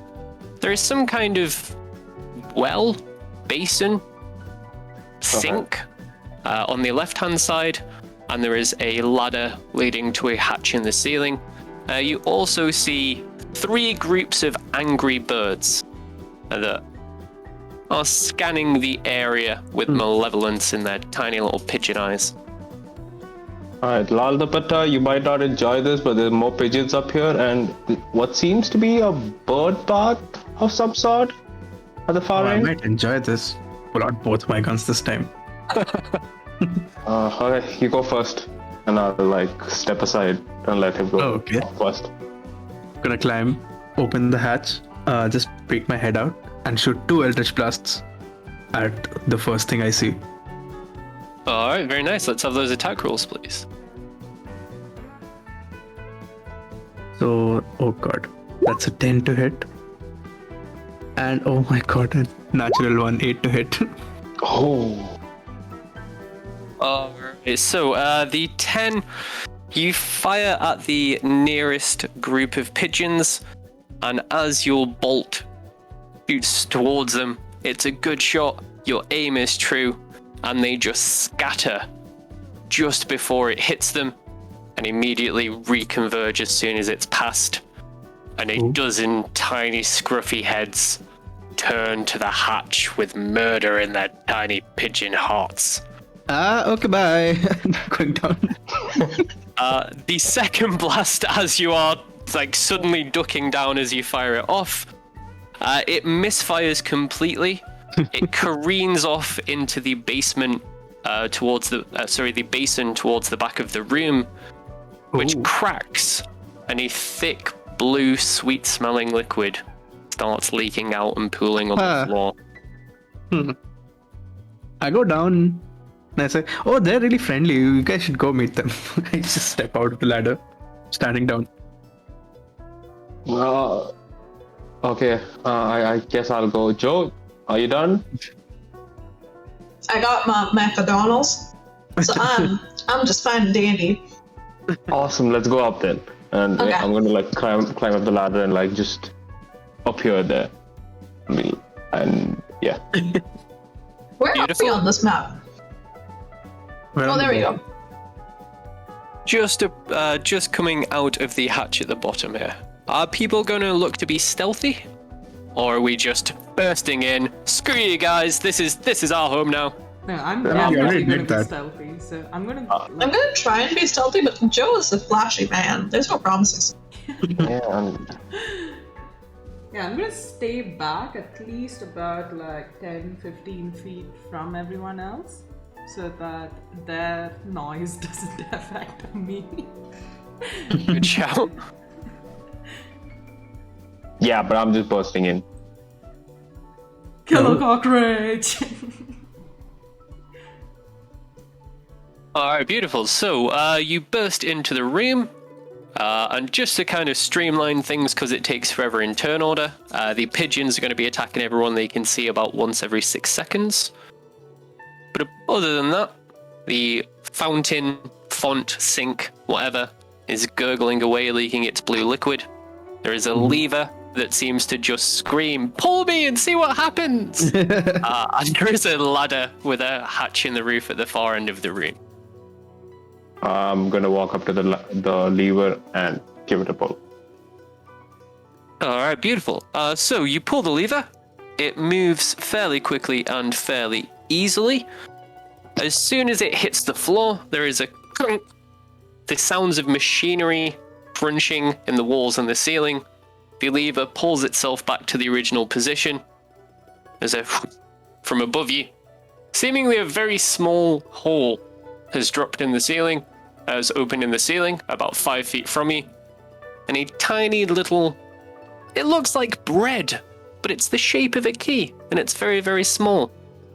A tiny little bread key falls from the ceiling, and before you can react, there apparates a porcine creature with strangely magical and otherworldly features. Like it's part pig and part gin. Hey, it could be a pigeon, right? Pigeon pops in, apparating from nowhere, snatches up the bread key, shoots off to the far end of the room, and disappears. What? He disappears with the key, so we can't see him anymore, but... Oh, okay. Wait. He takes the bread key, not the key that Kush had. So, yes, you've still got that silver key, but the bread key that has dropped from the ceiling, pretty much instantaneously before you can react, this pigeon just appears, snatches it, and Guys, I think I did drop pigeon and it ran away with a bread key. I mean, why? What's with all the keys in this place? Brock, it's pronounced pigeon, where I'm from.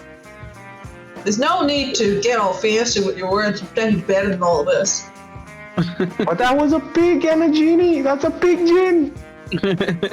God, give me saying things. I don't trust you. Rock But on. hey, you know what they say? Gotta get that bread.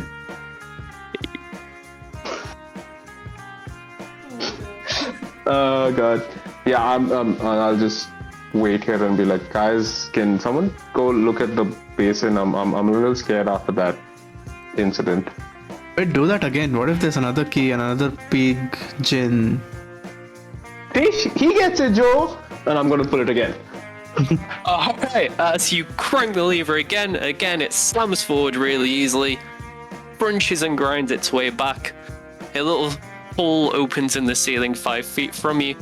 A little tiny key made of bread drops out, and some kind of cross between a gin and a pig teleports in, snatches it up, but flies off again. Yeah, I'm not doing that again. How Oh I- no, we should do that again. I- But this time, Yeah, you shoot at it, and I'll throw a dagger. Are you thinking what I'm thinking, Louder? I am not thinking what you're thinking. It's We can do that too. We should I have do a that too. question. You throw Is a the- dagger at the pig, and I cast Mage Hand and I put it right below where the hole was, so that the bread falls straight into my hand. Smart. Awesome. Let's do both. That sounds good. I love this plan. Let's go. So, Hillcroft, Jr. Yeah. Pull it Yeah. down and let us handle the rest. I hold a dagger ready to throw it at that thing as soon as it comes up. Yeah, and my mage hand is right there. All right, very nice. Who's on lever duty? I'm on lever duty. Alright, guys. Here goes nothing. And I pull the lever again. All right. So, how to do this with mage hand? I have broken the game. Could we? It's going to be an opposed grapple check between your mage hand and the Pigeon. As it appears, it suddenly flies up towards your mage hand, would it holding the have, little bread cake. Would it have disadvantage with me throwing the dagger at it? Throw the dagger and let's see if you hit.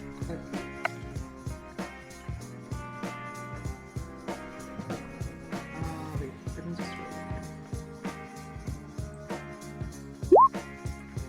So that's 11 plus.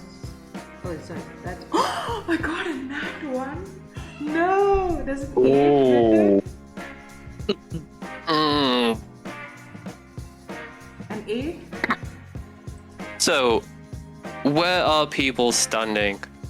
I would be at lever, yeah. Oh no.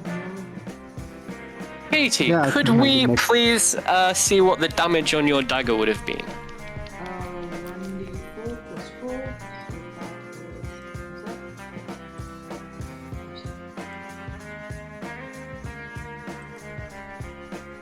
That's an 8. Wow. 8, very nice, very nice. Killer Croc Jr., 8 will be the DC for your dexterity saving throw, please. As you stand by the lever and you hear a. Like a dagger turning end over end, getting closer and closer to your beautiful crocodile ears. Oh no. No. DC 8 dex save to not get stabbed in the back of the head. Oh, God. I mean, I would have. Oh yeah. No. Oh, Hey, you rolled Nat 20. Oh, Oh, nice. Nice. Very nice. You hear the dagger coming in behind you, and you just clap your hands behind your head and bring them around with the dagger between your I'm fingertips. sorry, Croc. I'm so sorry. Careful where you throw your daggers. Joe notes this as a fun idea for a new ride for his park. Like daggers, in the. danger, animals in danger. Very fun. I hope you're not doing this to Dad at the zoo. No, your dad and I have a score to settle, but that's for later. Alright, fair. Yeah. Ooh, okay.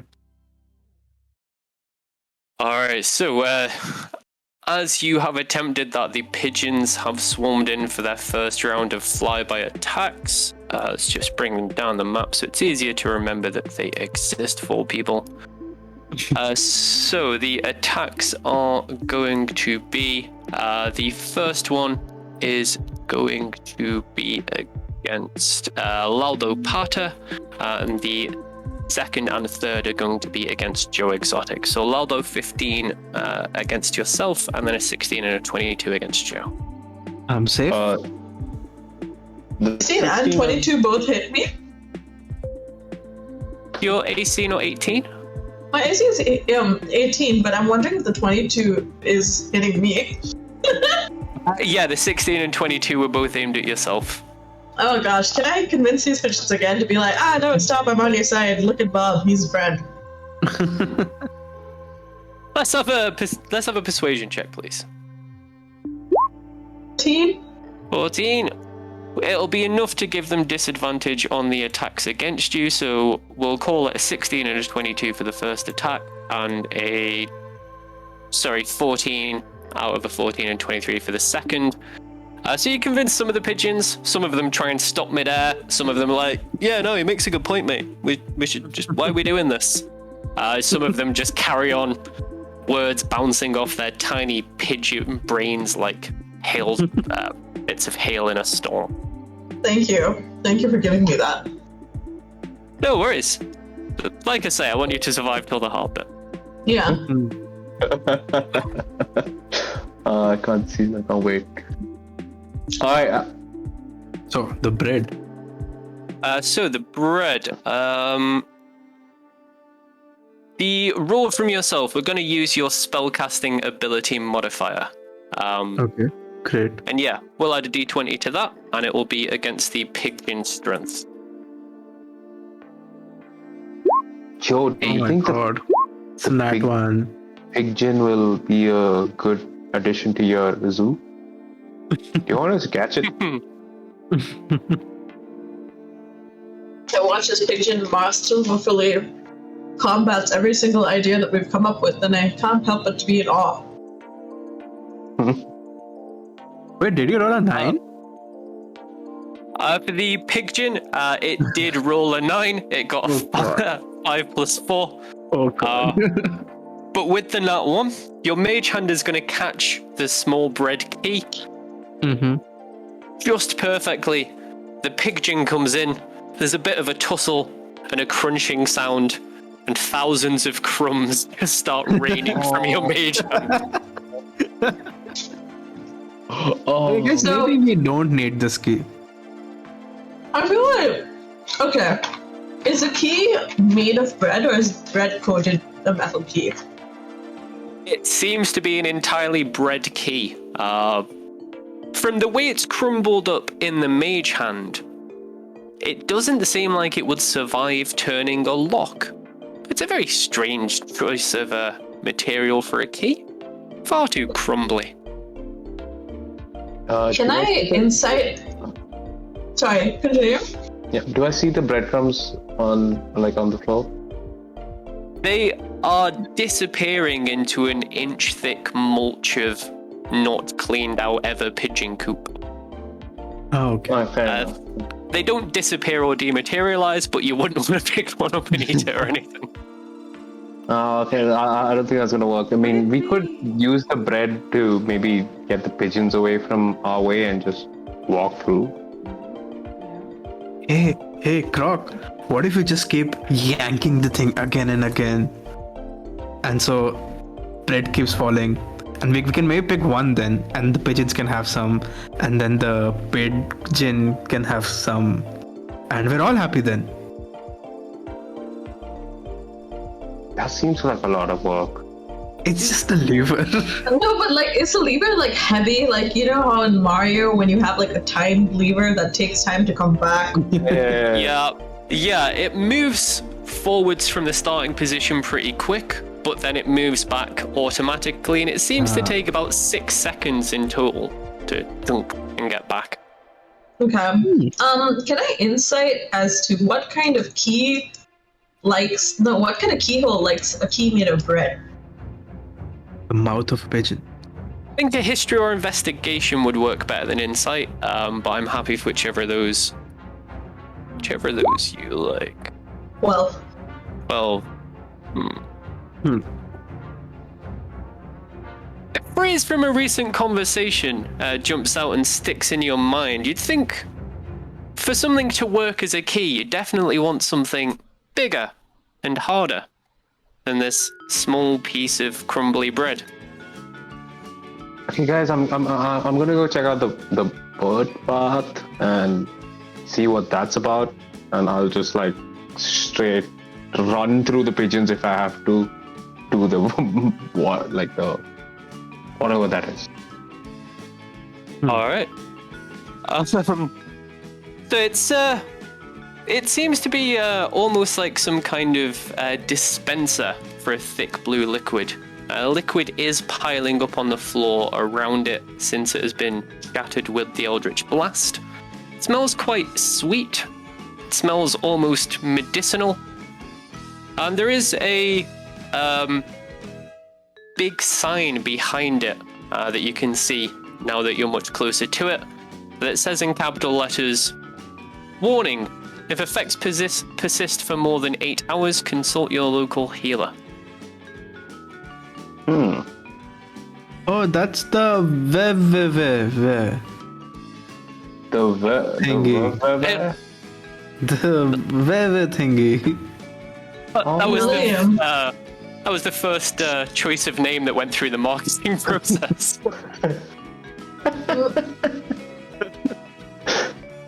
kind of like look at the beryllium and look at the pigeons. I'm like, pigeons, are you eating this beryllium? They seem much more interested in the bread.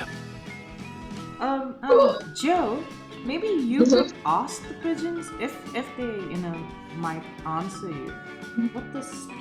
What's happening here? Like, what's the bird bark about? What's this weird key? I feel I'm gonna like just manage your expectations a little bit. Pigeons aren't the smartest creatures, but I can try. Yo, feathered friends of mine. What seems to be the possible deal here? You got a bread key with lever, a health violation of a fountain, if you ask me. It'd be great to have some little like introspection as to what's going on. Is the intelligence of a pigeon 1 or 2? I'm gonna say it's 2. You don't have to look it up, Nick. I think it's 2. Alright. The pigeon's gonna cock its head at you and confusedly. It's gonna say, bread! He said bread! But soft bread! Soft bread! No! Not hard blue bread! Soft brown bread! Oh, delicious!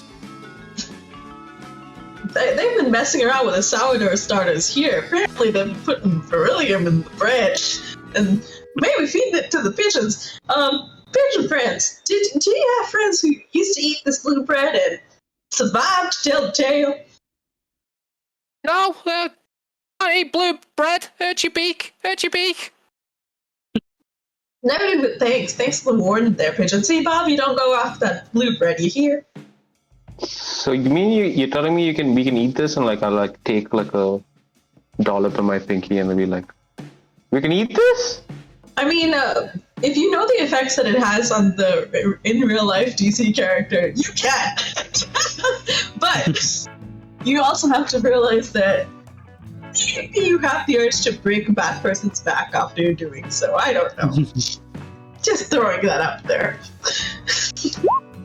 Sure, alright. And I'm gonna like take a. Is it a wisdom save? No, I just did that to kind of decide what I want to do. Nice. Wow. Okay. Yeah, I'm gonna take a like a little bit of the liquid and like drink it, the blue liquid. Alright, it tastes pretty nice. It's faintly medicinal, but surprisingly sweet. And as it fills your limbs with a warm, tingling sensation, it's almost like those limbs are getting longer and stronger and more durable. You feel them stretching out in all directions as you grow to a couple of times your previous size. And you feel strong. It feels good, man. Yeah, I like this. This is really good. Well, I think we should all have it. Plot twist, like Killer Croc is the boss battle.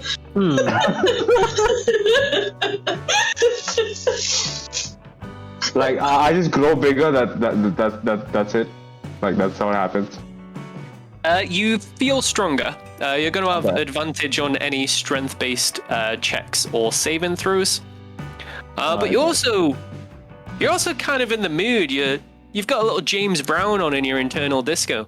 Like, yeah, this is entirely the wrong kind of time, place, and context for this, but I'm feeling it. Alright, cool. Alright. I'm just gonna wait it out. Alright, it does seem like it'll probably wear off after a couple of minutes, but it does also seem like you're in a room full of angry pigeons that are going to keep randomly attacking people as time goes on.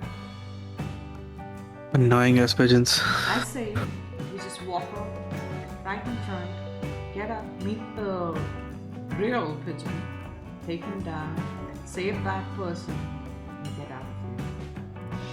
Yes, I agree. From what we heard in the bar just now, it seems like he might not survive past the morrow. so let's get it. Okay, cool. I'm I gonna. have a I have a jar of oil. You to uncork that. Put a little bit on the hay. Start walking. And like leave a trail of oil behind. And Are you gonna set these into the fire? basically, but this is like a two-phase job. As my bottle of oil is empty now, I'm going to fill it up with the blue liquid. And put the cork back, keep it back. All right, great show. Please add in your inventory. You now have a bottle of beryllium. Amazing. And because you'd rolled a wisdom save anyway, on a 19, I think there's going to be a little voice in the back of your mind, possibly with a radically different accent than it would usually have, that just goes, hey, maybe burning this room to cinders would be best held until we're absolutely certain we don't want anything further from it. Mm-hmm. Oh, okay. Okay. So we need the key, guys. You're feeling very wise. So, like, But don't use any fire attacks now. Could I investigate around the place to see whether I can find something? Maybe like I'm frustrated. I'm like coming out of my sneaking pose. I'm looking around, looking up, trying to figure out where this pigeon, the Pigeon. is a pigeon an animal? Is it kind of an animal? Like semi-animal? Not even close. It is like it's something that things from the abyssal planes and the nine hells have weird dreams about when they eat these before bed. I'm gonna have Okay, so casting animal friendship is out of the question. Yeah, I'm gonna have a look at the whole the lever device, the space around. Try to see if there's some sort of circle, some magical circle or something that's like bringing this forth. Maybe I'm terrible at Arcana, but if there's some sort of magic happening there. Let's have an investigation or an arcana check as you prefer, please. Can I help her with the Arcana check? Yeah, I'm you have proficient. proficiency. Yes. How Beautiful. About, how about you do Arcana and I do investigation? Okay, cool. I don't mind. Let's try. Oh, I got a 13. I got a 23. All right, 23. So it seems to be that the lever almost alerts the pigeon that there is bread being made available. And it doesn't seem like the lever summons it so much as the pigeon opportunistically flits in from its native plane of existence after that nommy bread. You reckon you would have to be pretty quick. The kind of quickness that you saw with the readied action mage hand to get the bread before the pigeon appeared. You're just thinking how to do that, getting increasingly frustrated when you kick the dirt in the classic time-honored "I am annoyed now" fashion, and a little ball of crud flies over, bounces off the wall. It lands in the beryllium, and it suddenly grows to multiples of its original size until it no longer fits in the bowl, and falls down the crack that has been helpfully left in it to land with a very solid sounding clink on the floor.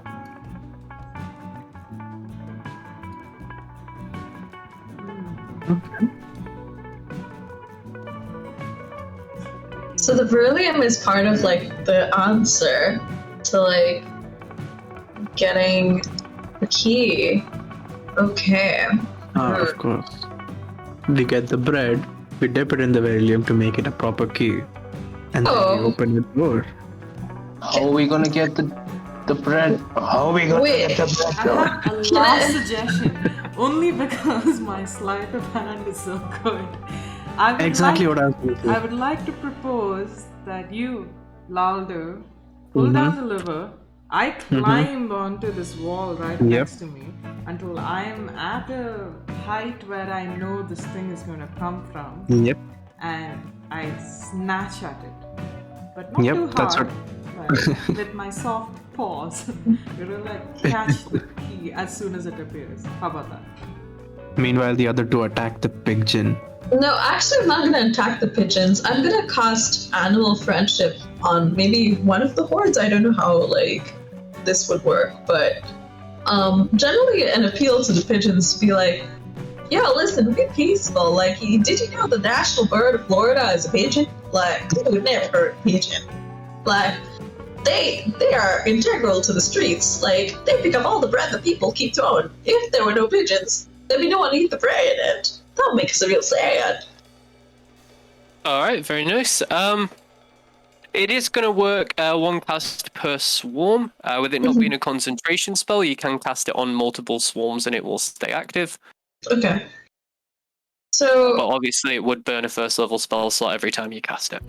okay, I'll burn a first level spell slot. So maybe the swarm that's like closest to Katie. I'll class Animal Friendship on that, and they have to make a Wisdom save of 16. They have a defeated DC of 16. And if they defeat it, I'm going to try and persuade them. Yes! Nice. All right, very nice. So we have some charmed pigeons. Pigeons, come by my side. I'm ready to be your Pocahontas.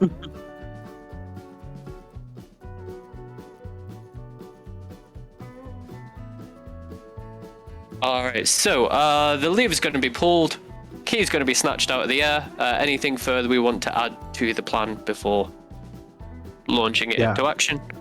I'm gonna have my gun ready, so when I pull the lever down, I'm gonna also shoot at the pigeon. Pigeon. I don't know. The thing. The pig. Pigeon. Icky. All right, very nice. And anything else to throw on the itinerary before we set off? No. All right. Does anybody have Beautiful. any ropes? It's a spectral thing. Rope? I don't know if the rope would do anything. Oh, what do you mean by rope? No, I was thinking. No, sorry, not a rope. What's it called? A web. Oh, I A have net. light growth. A net. Sorry. Net. What am I thinking? Oh, of? net. My God. Okay. I have sight growth that I can cast around. But I think it's a ethereal sort of being, right? It might pass through. I'm not sure. Unless it's magical. Interesting. Can I do another Arcana check for it? It seemed pretty material when it was wrestling with the mage hand. It seems more like it is plane shifting in and out of the location as opposed to it is an incorporeal phenomenon. Hey, so if we keep doing that, it's bound to run out of spell slots. Eventually. That's smart too. Okay. I mean, like, how do we know if it's like the same pig gin that keeps haunting us? Good question. It could be a swarm of PGs. How many of these could be there? Millions. Okay, maybe I'm I out do of not fries know. and so sad. Alright, so do we Alright. crank the shaft? Yeah, let's go for it. Alright. I'm pointing. And Beautiful. As you're going to do so, the two uncharmed swarms of pigeons swoop in at Joe and Kitty Catty, respectively. They do not manage to do you any harm. It seems like tactics are not high on the curriculum in pigeon school. So, you throw the lever, the bread key drops, the pig gin appears.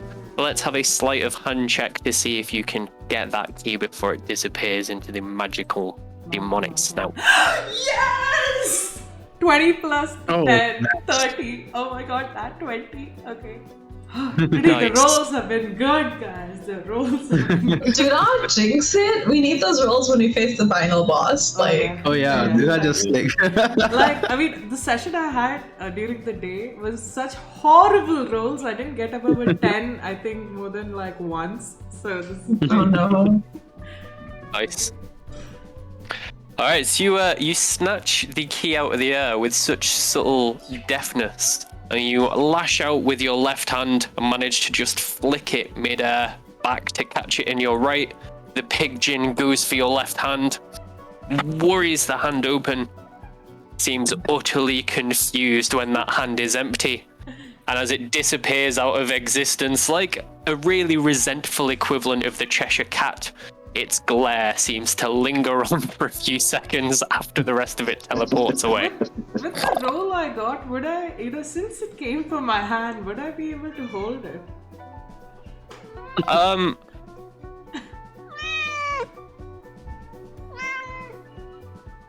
Oh, Chairman Mao, what's up? Considering the disparity in strength between you and that you've only got one hand to try and hold it with, I think the Pigeon is still going to be able to plane shift back to wherever it hides when there's no bread out. No worries, no worries. Okay. But I got the key, guys! I got the key. Amazing. Well done. Okay, let's dash out of here. So Let's have a taste of it. It's bread, isn't no, it? we No, no, worked no, too no, no, hard. no. We worked too hard. Do you think I should dip it in the beryllium? Is it beryllium? Beryllium, yeah. Yes. Should I? That's just the whispers of ghosts in my head. Don't worry. Oh, wait, so, like, would that make the key bigger? How big is the key right now? Is it key-sized, or...?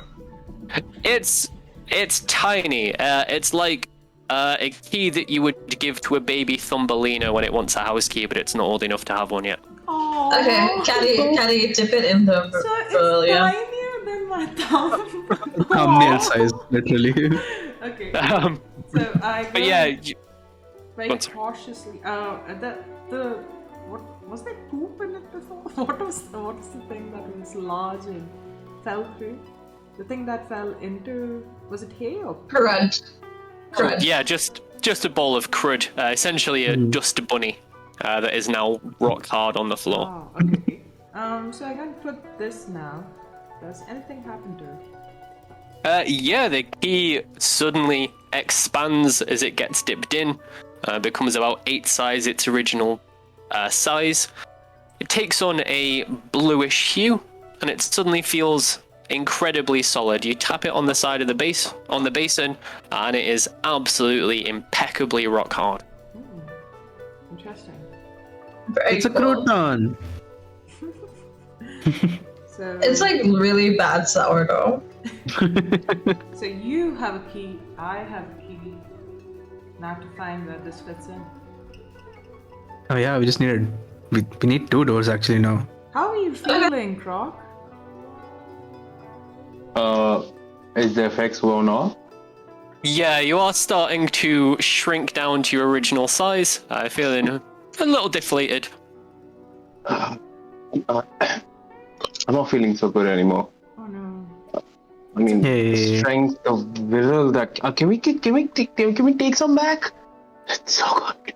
It's so good. I don't think you should get addicted to this, Croc Jr. You know what happened to your father.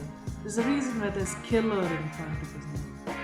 Listen, Croc, you have the same eyes as Gucci Mane when he looks at a bottle of lean. I would not recommend you go down that route. You know, you're so young. You got a whole life ahead of you.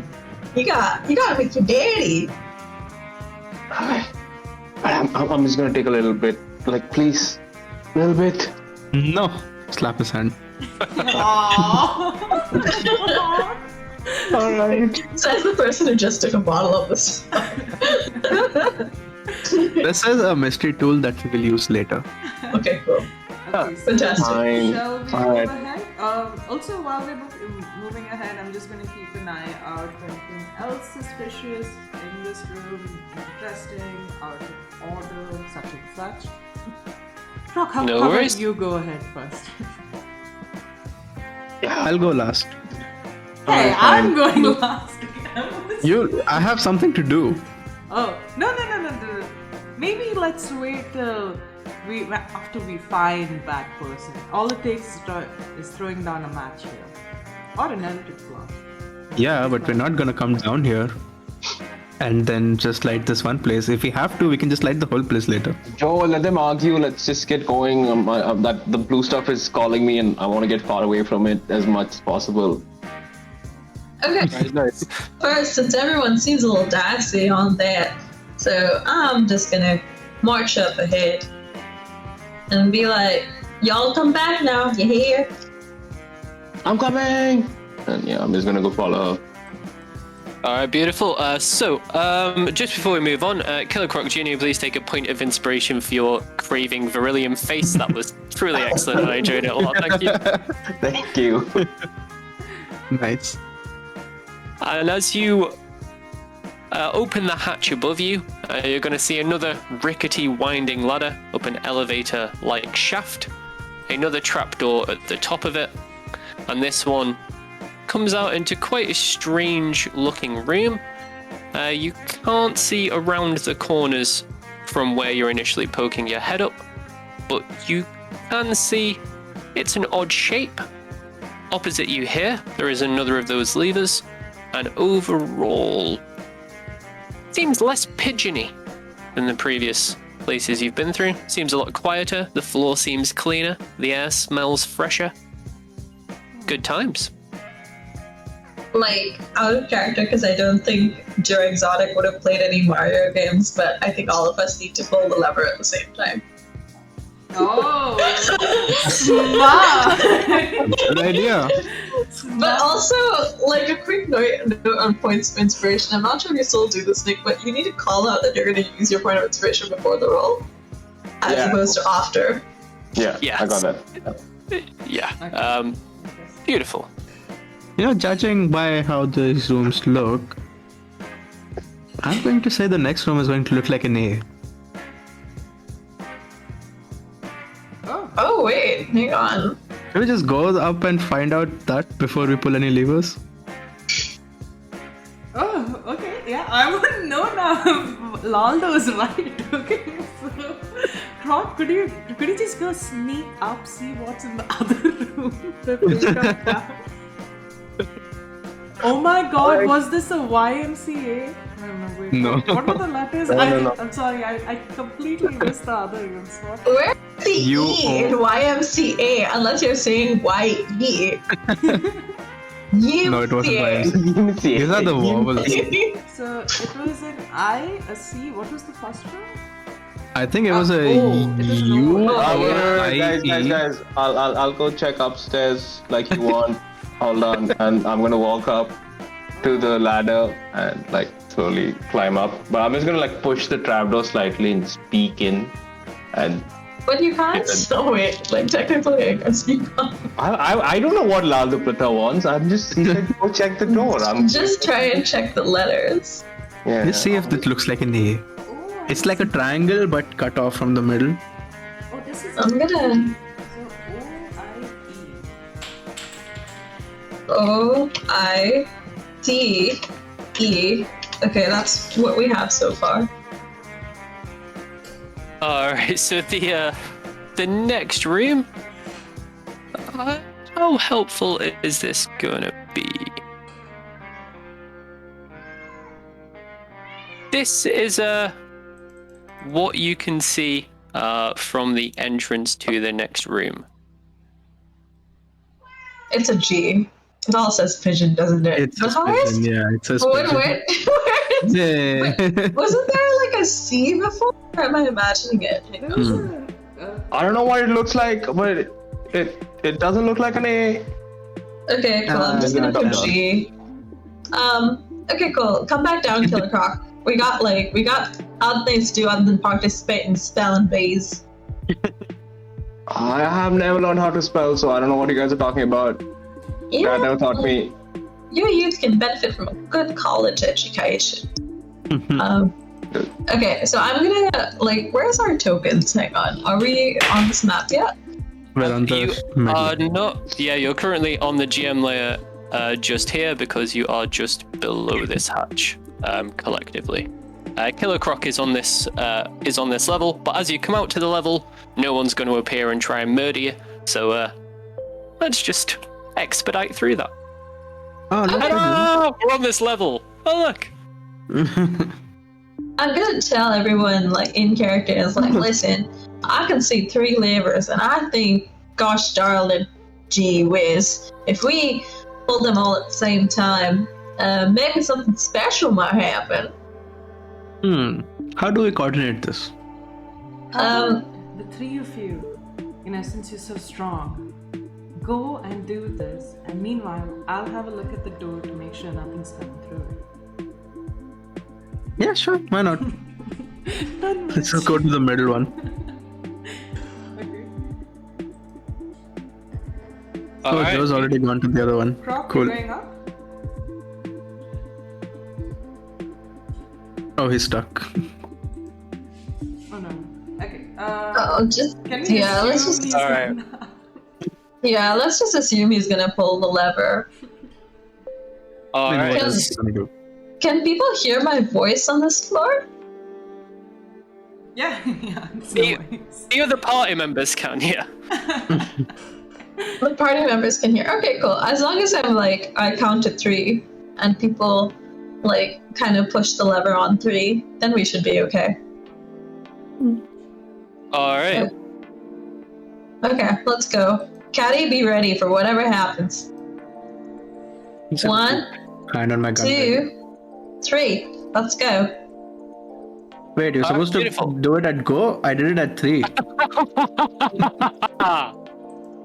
Nice. Let's see how that plays out. Can we have an athletics check from everybody trying to yank a lever, please? Mm-hmm. Oh, unnatural 20. Alright, very 17. nice. Can't be bad. Very nice. Yeah, the croc a lot is hinging on this. Do we just roll one with D4? Or do we wait for him? What is his character sheet? Hang on. I'm pretty sure it's a +4. It's a barbarian. Oh, okay. I don't want to roll his dice though, so you guys are welcome to it. Because I already spent my unnatural 20. Just so that. Yeah. Yeah, I'm happy for one of you guys to roll a d20 and we'll add 4 to it. I don't want to roll it myself because probably be a nat 1. It'll feel really awkward when you die. Oh, and it's gone completely. Oh wait, in case you roll it. You've been so good with your natural 20. I know. See, the thing is, I was getting really good You're rolls. back. I was getting really You're good back. rolls both on D&D Beyond and on my dice, and I didn't want it to feel like, I was cheating. So I was like, okay, let me do it odd roll 20, and it still worked out. So I'm like, flag. Okay, go away. Croc, you need to roll your athletics check. Sorry, yeah, alright, cool. Athletics is...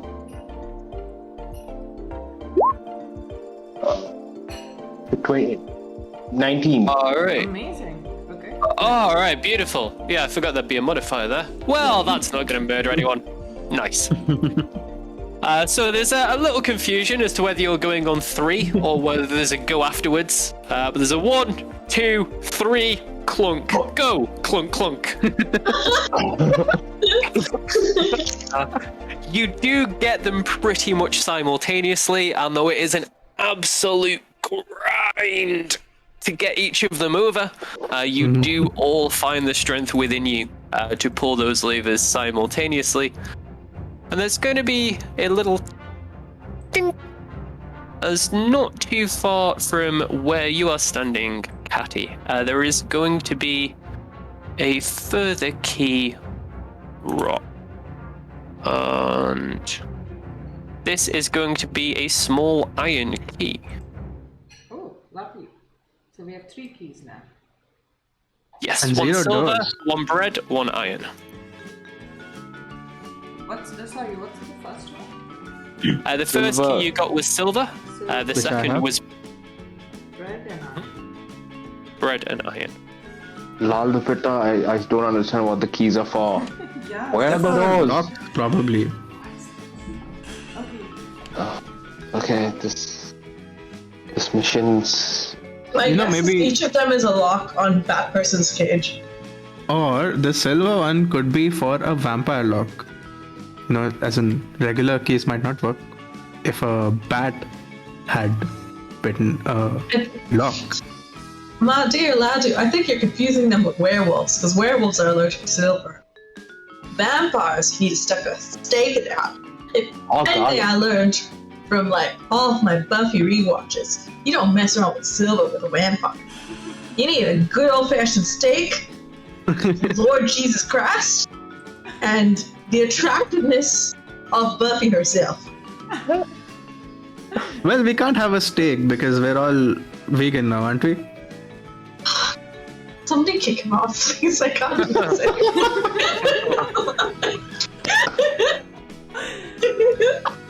Guys, I got a key. I think we can Okay, go to the next one. Yeah, let's move up to the rest of the next one. I'm getting tired. Let's keep this moving. Alright, so you go through a winding corridor.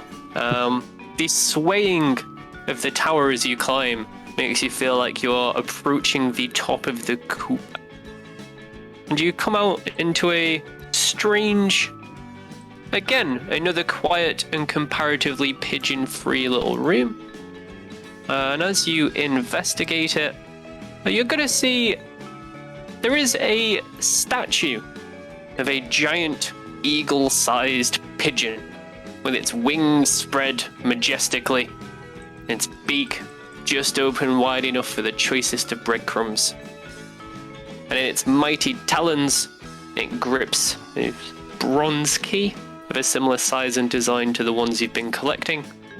There is a very strange inscription on a small bronze plaque at the base of the statue.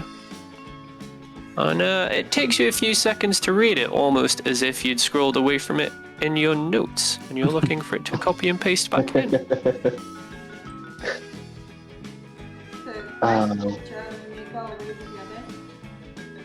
Yeah, I need to let's figure do this that. out first. Sounds like no one's looking, but with cooing, not the clucking. Oh, so it's not the chicken dance. It is a pigeon dance, which I'm not familiar with because where I'm from in the South, we like to do the square dancing and the chicken dance, real classics. Yeah, but how do you not have the pigeon dance? Like, I thought it's like the state bird. Oh, we respect the bird too much to insult it with our dancing skills. Don't get us wrong. It's a great bird. Like, the chicken is a fun dancer, though. Gets you a lot of mates during mating season if you try the chicken dance. Okay. But I don't know the pigeon dance either. Oh, the pigeon dance must be pretty simple. You just do this. Coo, coo, coo. Oh, that's really Very good. nice. Very nice. Yeah, take a point of inspiration. You absolutely nailed it. Thank you very much. So yeah, as you go to do a variation on the funky chicken, but with cooing and a bit of throwing in, the pigeon statue suddenly comes to life, starts bobbing its wings, bobbing its head, cooing, absolutely going for it like a teenager in the early 90s. And as it starts skanking with its feet, you're going to get an opportunity to snatch the key away from under it. Caddy, do you want to do that with your... Oh, actually, Mage Hand makes sense, yeah. Alright, yeah, very nice. You're going to be able to mage hand it away, and the pigeon is just going to keep dancing. It seems weirdly energized, and looks like it's going to be going all night. What material is this? Coop? Bronze. Bronze, right? Yeah. Oh, I just need a gold one now. I think that the last room would probably be gold. But yeah. Okay. So we keep pressing on. Yes. Yep. Okay, let's do it. Beautiful. And so you are going to come out into a strange-looking room that, upon exploration, there are a lot of pigeons in this room, but they are in a cage. There is a door to the cage that is completely open. They don't seem to want to leave. And in the bottom of the cage, getting all grubby, all dirty, all contaminated with vermin filth, there is the glimmer of a bit of a shiny key. Oh god. I think someone this needs to like go a in there. Swarm of pigeons? Can I cast Animal Friendship on the swarm of pigeons? There are multiple swarms condensed down into a single space. It would probably take 3 or 4 casts to befriend them all or charm them all. How big is the hole? Which is the swarm that's closest to the key? They are intermingling a bit, and in terms of how big the hole is, you could, if it was a tunnel in a wall, you could probably climb through it. It's about the size of a good spelunk. Okay, guys, I think I know what to do there. I'll just go in there and get the key. I mean, it's just a bunch of pigeons. They will all attack you, but sure. I mean, it's fine. I've dealt with worse, and I'm just gonna try to push my way in. Could I possibly wake my way through the hole? Okay, wait. Before you do that, I'm gonna cast. Oh wait, no. Continue, Nick. Sorry. All right. So as you put your hand in, as soon as it crosses the threshold, there is an almighty pain as it feels like thousands of beaks are nipping at you at once. None of them doing much damage, but all of them triggering that instinct to pull your hand back. Oh, okay. Could we have a Constitution saving throw to overpower that instinct, please?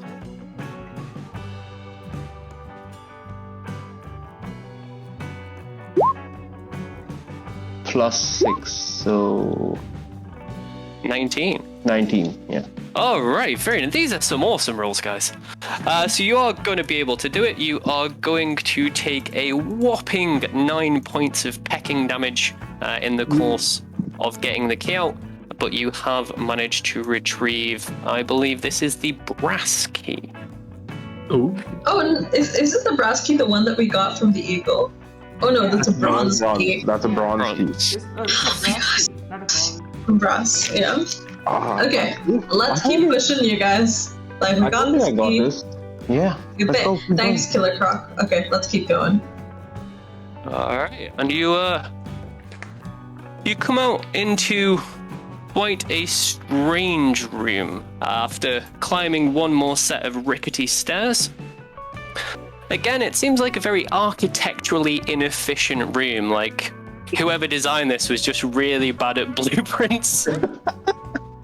This is wherever there's gaps, you'll be like, yeah, the wall, floor, that's where I'm just keeping it. I see the pig! And as you work your way around the room, there are a number of swarms of filthy pigeons in this room that will seek to impede your progress. And there is a single way around that leads to a ladder with a hatch in the roof, a few sturdy-looking chests, but you notice that this trapdoor in the roof has 6 locks. Okay, so I guess that's what the keys for. Oh wait, we have only 5 keys, We not have only 6. 5. Okay. We'll have to find the 6th one here. Damn it! Can we look at the chests here? Or are these cages? They are chests. Okay. Where are we on the map? Are we at the starting point here? Yes, so you'll be coming in from the very bottom here, and just in terms of kind of canon, nobody has walked past, say, here yet. What is this Okay. material? This Christmas light? Yeah, it's a thick wooden lattice frame that for some reason seems to have been coated in mistletoe and holly and brightly coloured baubles. Some strange, outlandish, pagan-looking nonsense.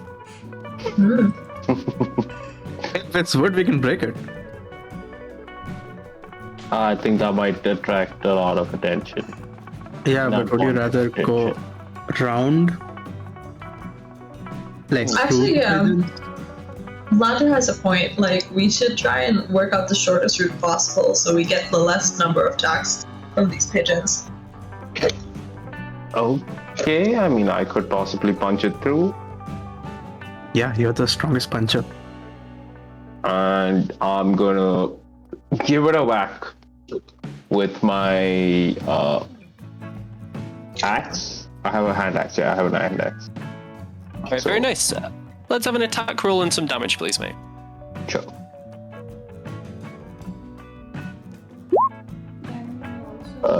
That's a 19. Yeah, Nice. that's a Wait, 19 to hit. Oh, yeah. Alright, so the 10-foot wide wooden lattice is definitely going to be hit on a 19 as it completely fails to move out of the way of your blow. And it does 4 points of damage.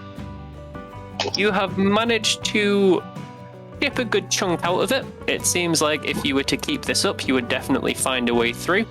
But just over your left shoulder, there is a sudden flapping of wings, a sudden swishing through the air, and a flock of pigeons is suddenly far too close for comfort. Get away! Get away! Get away! Yeah, I think this is gonna take too long, guys. Can we go around? Just get these birds away Wait, from me. hang on. Is there any metal in that fence? There is metal on it, adorning it. If you were to, for example, sufficiently heat that metal, you might be able to burn the wood. Oh, let me do that then. Is that Okay, what you were so- thinking? Yeah. Sorry, I assume that's where that was going, yeah. Okay, yeah. Like, I'm gonna see that my dear friend Killer Croc is being assaulted by pigeons, and to hasten his assault on the wood, I will cast heat metal on it, and hopefully it will burn. Should I roll the damage? Yes, please. Okay, let's go. Alright, I'm gonna say it's failed its saving throw to the shock and surprise of everyone. That between that and the axe damage, you are going to have burned a little 5-foot wide, 5-foot tall crevice in it. But as you are heating your heaty metal, some flappy burbs are going to come round, staring right at you, and they're going to try and do you the least friendly of pecks. What? A 22 does hit. Can I convince them again not to hit me, please? Be like, dude, I'm doing my job. Alright, persuasion check. Because you are currently engaged in casting magic, I'm going to say disadvantage on the persuasion check, but yeah, feel free to make one. Let me try. A natural 20. Does that calculate down? Disadvantage though. Yeah. Oh, yeah. I got carried away by the nat 20 then. I was visualizing how I was going to play. Oh. That's so sad to see one of my nat 20s be lost to time and memorial. So as the I know swarm that comes in, all too well. as the swarm comes in, you see them out of your peripheral vision. Casting with your right hand, you hold up your left and say, "These are not the intruders you are looking for." And one of the pigeons goes, "Yep, keep looking." And all of the rest of them have clearly not seen Star Wars. They don't get the reference. They're not buying that nonsense. And they are going to fly in to attack with the 22. Okay, let's damage. Let's get All it. right. Phew! Oh god, I can live. I'm going to, why not? I'm going to reaction Guardian Coil. So What's Guardian Coil? a tentacle is going to come up to try to shield her, and it will reduce 5 points of damage from this damage roll. Nice. Okay, got I'm your back back. at full health. I got your back. Thanks, Ladu. Really appreciate it. You know, like a brother seeing a brother in trouble and sticking it out for them. Gosh darn it. Well, you could have helped me a little earlier. I mean, that attack didn't even hit you, so it's fine. Okay, Yeah, so so do we all crawl through this little hole? Yep. Yeah. I'm gonna roll in. Nice. All right, guys. There's a lot of chests here. Maybe they might have some key. Can we check them? Yeah, I wouldn't mind. I very cautiously am going to look at it. I'm also gonna be very, very mindful for any traps. Oh wait, is this flock of birds still here? Yeah. It so is circling the air around the chests, yeah. Never mind. I will wait till someone else goes. Yeah, I'm I'll gonna- go in first. Oh, you want? Okay. I'll just go in first and to be like, yeah, I'll just like start swatting the Yeah, distract them while I search. pigeons away. Nice. So, as you start swatting them, they are very, very much enjoying the fact that fresh meat is being proffered toward their hungry beaks. They are going to coalesce. It's like you're wearing a glove of pigeons for a second. Each of them pecking at your hand for 6 piercing damage. I'm going to make a tentacle appear again Nice. and reduce. I didn't realize I can just keep doing it. You can. Nice. Oh. Oh fuck! I reduced 1 point of damage. Oh no. I'm sorry. You could be a little bit more helpful next time. I'll try. And can I still do something? Yeah. I'm going to cast prestidigitation and make roast meat smell start coming from here, Oh, lovely. This one. Alright. in hopes to that the pigeon would go there instead.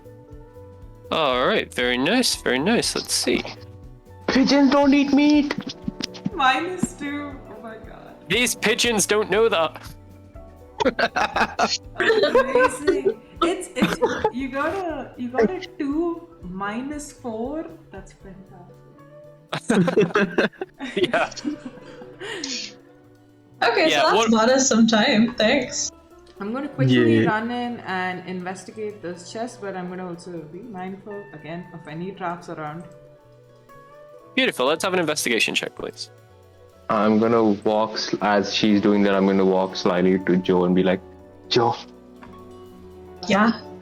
I'm pretty badly hurt. Do you think you can bandage me up, or is there anything you can do? Oh boy, do I have bad news for you? No healing spell? No healing spells on this druid. Oh, really? Oh, yeah. Nice.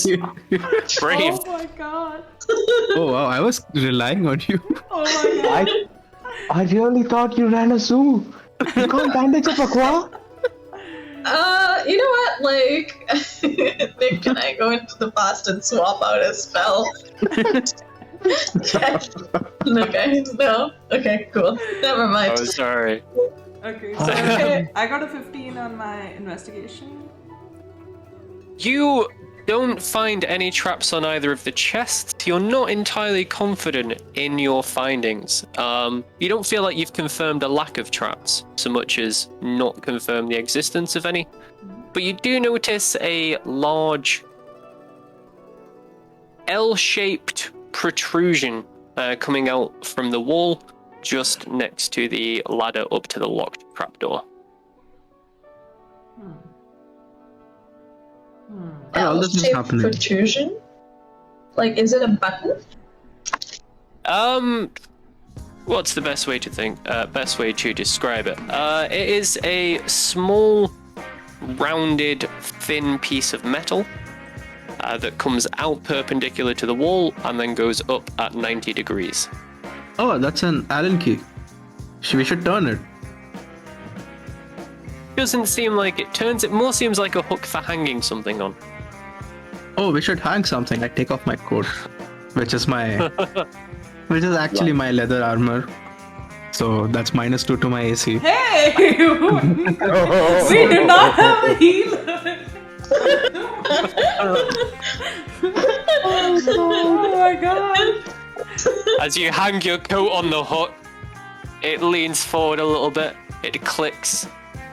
The room goes dark, and a cooing seems to come from all direct. No, I'm kidding. Your boat hangs there, and it looks very nice.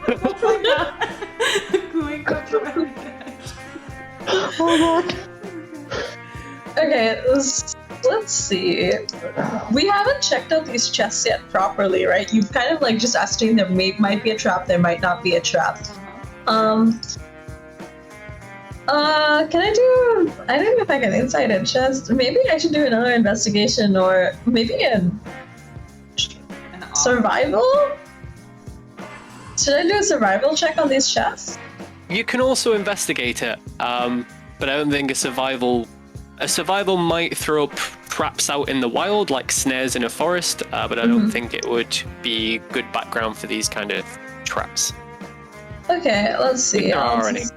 I'll do an investigation and see. Oh, I got a 10. Never mind, exact same roll. No traps. What traps? No.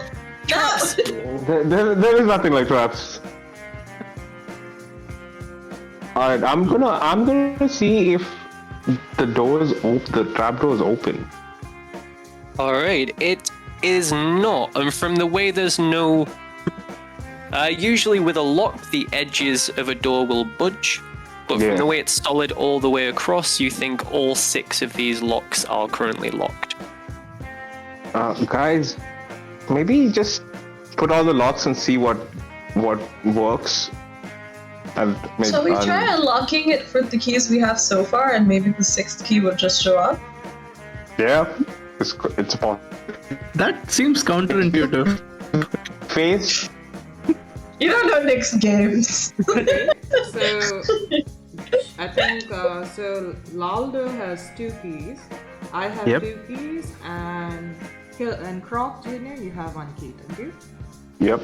Cool. Let's give this a go. So we put all 5 keys into respective slots. Does it seem to have any sort of indication what fits where, or are they different sizes or something?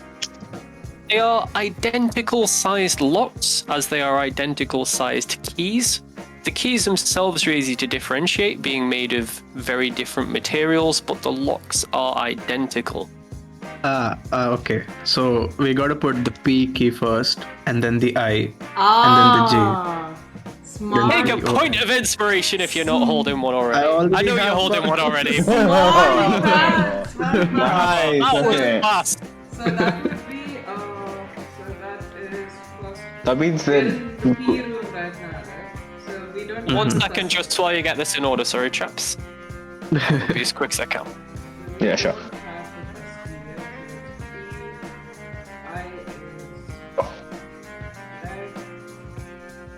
Guys, I think the hook might need something from this room. Oh, like to hang it on? Hey, wait, is there like maybe we could like put the wreath or like Christmas decorations on, or like a star? Oh, like I think the Christmas decoration's a good call. The star always needs a Christmas tree. There were like you can't put a star on anything and then be like, oh, Christmas. It needs to be on a Christmas tree.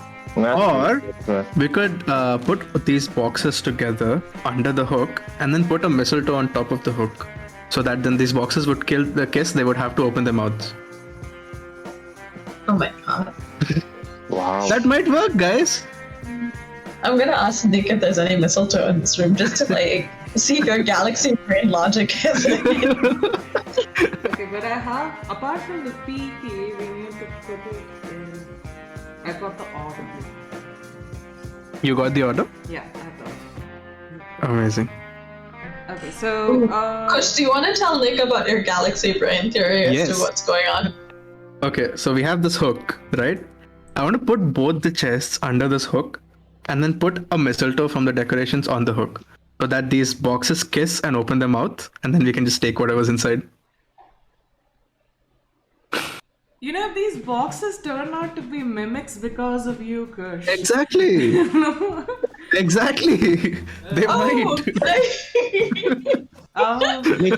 Is there Could we use Machan to open it? Is that? How are they locked actually? Is it a lock, or is it just like stuck, or like? you muted, Nick? Thank you. The chests are locked with a key in the front. It seems like it's reasonably pickable from the kind of design, but it is going to need to be picked in order to be opened. I will do it then. using thieves' tools. I'll say, guys, just have my back. You especially, Laldo. Yeah, I'm gonna try opening the first one. Lazo has like a piece of mistletoe at the ready. He's like, yeah, let's go. Is that a sleight of hand? So Thieves' Tools is Dex plus your proficiency bonus, so it'd be the same roll as a sleight of hand. Okay.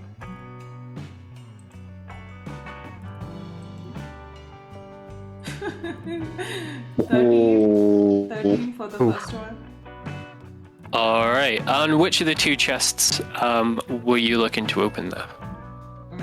The one next to me, actually. Alright. So you insert your picks into the lock. You find the first tumbler and get it locked in place.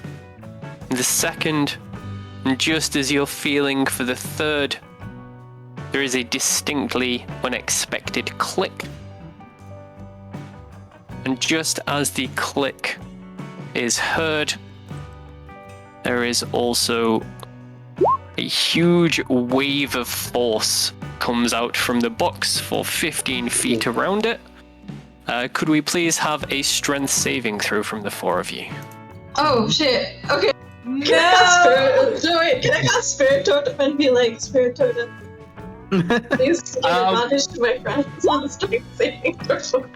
If the casting time for Spirit Totem is a reaction, absolutely. If it's an action or a bonus action, it'll probably appear a little bit late.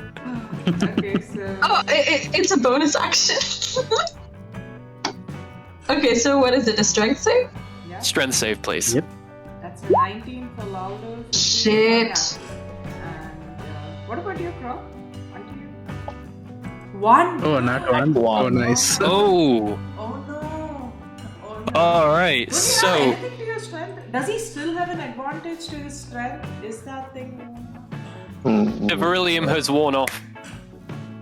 Maybe you should give him some from your vial later. Maybe we should save it for later. This might be more useful at some other point. I have a feeling. Okay, so yeah, so come So- with us safe, dear. For Killer Croc Jr., you are pushed back a good 10 feet back through the hole in the mistletoe, taking 8 points of force damage as you tumble away. For yourself, Joe, you are going to be buffeted back against the wall repeatedly, also taking 8 points of force damage. And for the rest of you, you are going to stand firm in the face of the hurricane as you do the wind tunnel thing with your cheeks. Could we have a perception check from those of you who passed your strength save, please? Perception. 15. All right, so on a 15. Oh yeah, sorry, you've not got your modifier. I have 11. Sorry. 11. No worries. So on a 15, you are going to see in the pile of dirty hay and sawdust here, as the gust of air ripples over it, there is almost a golden shimmer that is hard to find again once the wind stops blowing. Gold on yellow, but you're pretty sure you caught a little wink of something in that pile.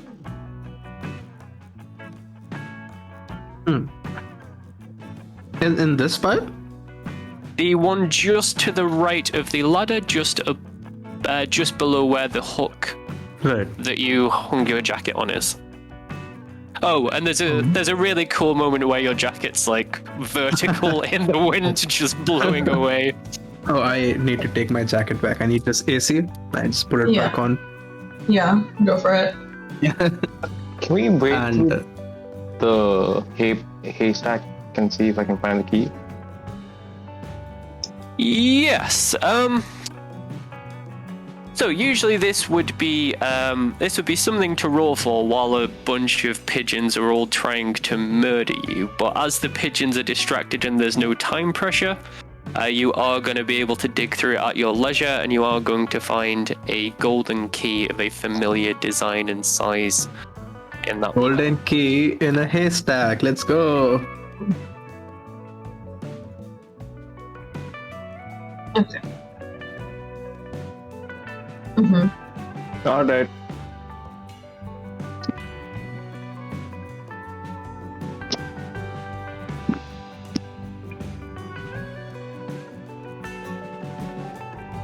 Very nice. So yeah, we. Sorry, mate. So yeah, we. I'll put the keys in and like turn the locks. Does that do anything? Yeah. Beautiful. So the keys do seem to be in the correct order, and one by one, they click, click, and click, and click. The trapdoor is unlocked, and even just as the tension... Did you guys hear anything I said? Yeah. Okay, sorry. Huh? I just realized my thing was on mute. Anyway, yeah, go ahead. No, we heard where the keys were supposed to go. Okay. Yeah. Yeah.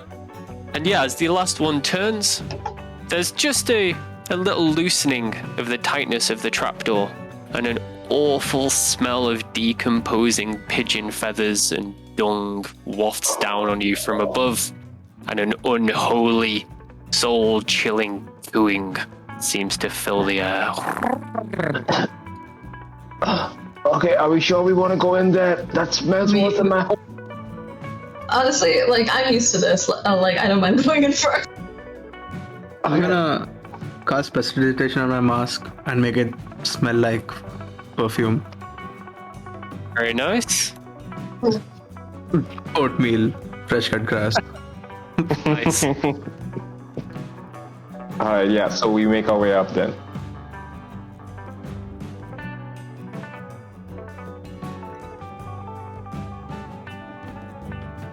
Beautiful. The trapdoor leads to a narrow corridor that turns at a right angle, taking you from traveling vertically to traveling horizontally. As you climb out of the trapdoor, you see yourself standing in a doorway to a large, run-down wooden room. Pigeon feathers and pigeon droppings litter the floor. There are pillars, not necessarily succeeding at holding the structural integrity of the building together. There are huge gaping holes in the floor that lead to drops so deep you can't even see what someone might land on if they were to fall through them. There are strange eldritch circles at the back of the room, 2 overlarge chests of a now familiar design, and hanging precariously, there is a cage held up from a rope that goes to the ceiling. The cage contains a black cloaked figure. Their back is to you, but you recognize those impossibly heroically broad shoulders. You reckon that's the Batperson. As your eyes follow the rope along and down, you see there is a pulley, and next to the pulley, the most disgusting humanoid vermin to have ever walked the earth. And as you enter the doorway for the first time, the pigeon turns to you, gives a little smile, says, "I've been expecting you, my friends. Have you come to watch the demise of the Batperson?" Okay, like, I know this is combat, but I'm really tired, so I'm gonna try casting Charm Person on this person, because I'm ready to, like, wrap this thing up. It's like 3 a.m., right? It's 3:30 a.m. I was like, damn, okay, cool. Okay, so I'll be like, Pigeon, my friend, we both like exotic animals. I get you. I get where you're coming from. You wanted a Batperson. Sorry to break it to you, but the Batperson is not an exotic animal. He pretends to be one. So don't let these lies fool you. He's not the biggest catch you can catch. Okay. Alright. So you cast Charm Person as you are speaking. You summon up an almost imperceptible cloud of warm, harmonic, pinky purple energy. Looks the colour that a warm bath feels. You summon all your arcane energy behind it, and you jet it out in the direction of the pigeon, and it travels its 30-foot range and then fizzles out in the air. Roll initiative. Oh, come on, please, I wanna sleep. Like, let me sleep. Oh my gosh. Okay, wait, before everyone rolls initiative, Spirit Totem, everyone gets 10 temp HP points and advantage on strength saving throws. Strength checks and saving throws. Oh, nice. Nice. So my Spirit Totem comes in the form of a white tiger and be like, Joe, you're our favorite. We love you, Joe. Oh. So yeah. Okay, so 10 temp hit points for everyone. Awesome. Amazing. Okay, cool.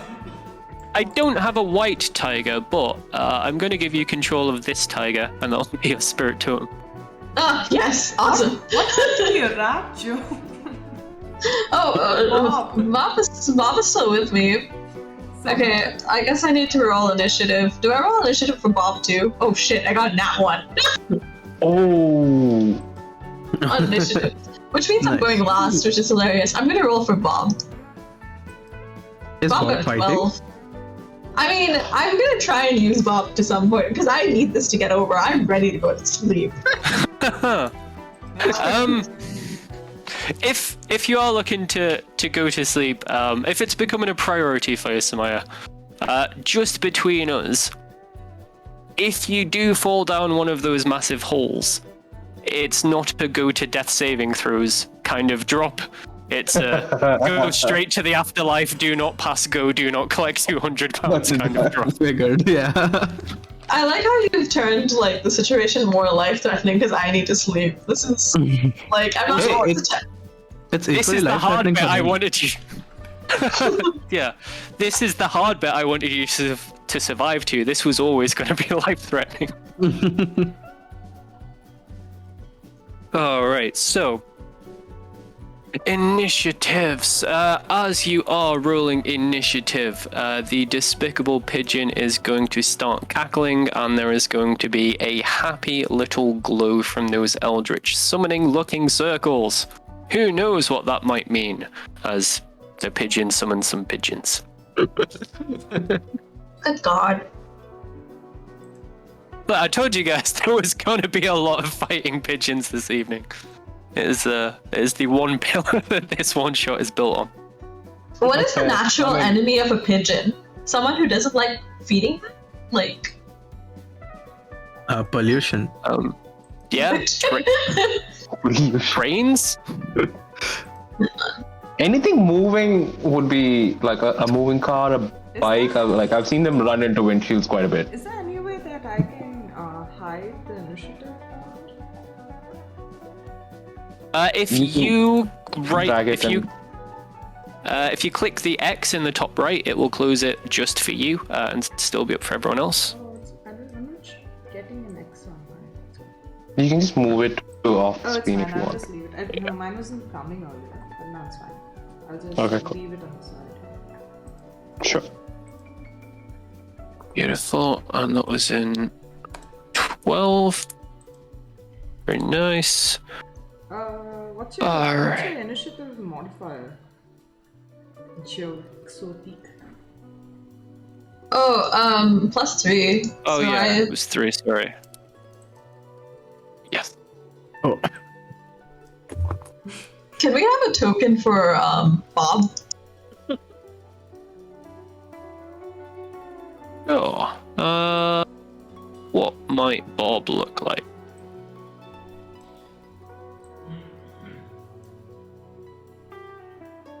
Sorry, I'm just laughing. So a token I've made for something else came up with that particular search, which is Borat in a mankini with an orc's face. Wow, Oh wow! of course. that's really specific. Why not? Like, Actually, I'm you know, thinking- sure.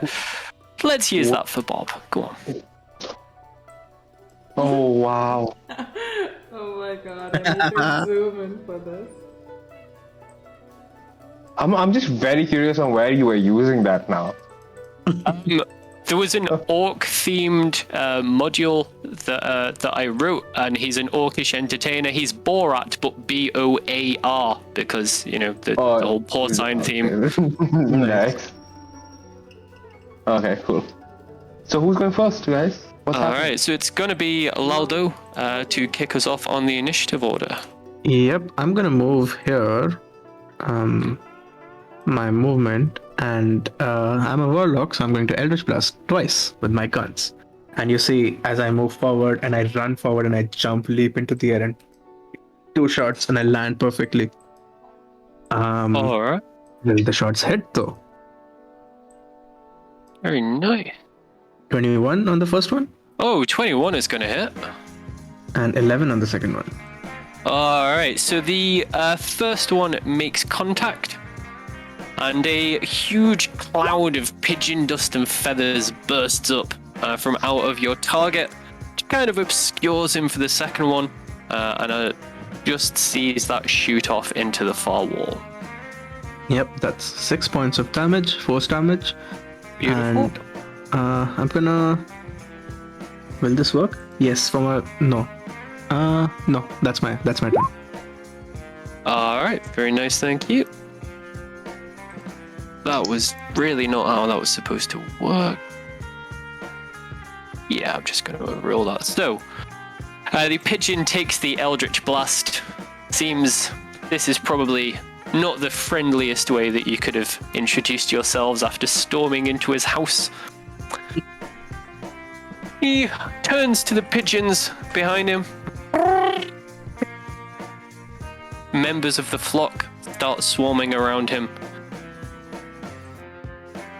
And he is... sorry, I'm just double checking the range on something. So he is going to stride forward 30 feet very confidently. He is going to look at the advancing Aldo. He's going to look you right in the eye, and he's going to say, "Whoa! Be cruel!" He's going to very much try and stop you in your tracks there. Could we please have a wisdom saving throw? Yes. Did he coo at him? Oh my God. Whole person. Oh no! It went to a 20 and then rolled to a 2. I mean, Oh. that was It's one. cocked. Cock dice. You have 2 points of inspiration, by the way. You Yeah, I'm can- gonna use inspiration for this. I'm actually going to use inspiration for this. I don't want to stop. Sorry, man, it would have needed to be called before the rule. Before the, yeah. Yeah. Oh, you You need to call. You need to call it before you roll it. Oh, so like you're Yeah. giving advantage by using. Yeah, it's advantage as opposed to a reroll. Gotcha. But with the second one being a 10, I'm just going to say keep the point of inspiration. Going forwards, it'll be advantage instead of a Got it. reroll. But the Got it. 10 would not have been a pass. Yeah. So you are, for the moment, finding yourself frozen in place by these strange magics. The pigeon coos happily to the birds on his shoulders. Katie, we await your rebuttal. So what I'm gonna do is, let's see. So how far away is this? She is about. I mean, the pigeon's about 75 feet away. So I'm gonna try. Would this be like half my movement to try and reach the stable? Half your movement to get what, sorry? To the closest stable on to me on the left. Oh, sorry, just to confirm, those are columns that go all the way up to the ceiling. Oh, awesome. So, would it be half my movement because of all the weird stuff around? It's like looking at- You can move diagonals as 5 squares. So it would be 25 feet of movement to get there, bearing in mind you can jump over this. And just as a reminder, you do have your tabaxi ability, so you can double your movement if you were wanting to get further. So suppose I go this way, 1, 10, 15, 20, 25, 30. Yeah. So from here, while when I'm here, I'm gonna stop for a second and throw the batarang at the pigeon. All right, very nice. And that will be just checking it. It's a DC save.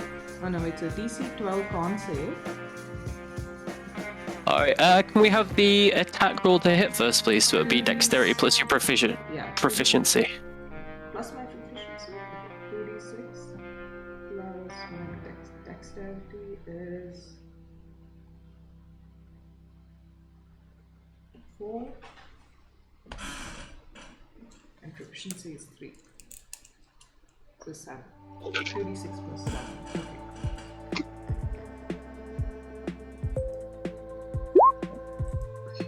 So that is All right. a 15. Oh, sorry, it'd be a d20 plus your Is it d20 plus your dex modifier, and yeah, to hit. Oh, to hit, sorry. Okay. Yeah. So that's 8 points of damage. Let's see if it hits first. It doesn't hit. I don't think 11 hits, does it? The 11 is not going to hit. It is on its way right to him when one of his pigeons is going to appear in the air, and it is going to clatter to the floor just in front of him here. You are aware that this has the latest delayed return boomerang technology, in that it will lie wherever it's landed, and its return will be delayed until you go and pick it up. God. I'm going to use my bonus action to hide behind that pillar. Alright, great shout, thank you. Let's have a stealth check just to see how well you're able to tuck yourself behind and make the most of the cover. Okay. It's a 12. Ooh. Oh no, guys! it's a I modifier. cursed it! I cursed it with the rolls!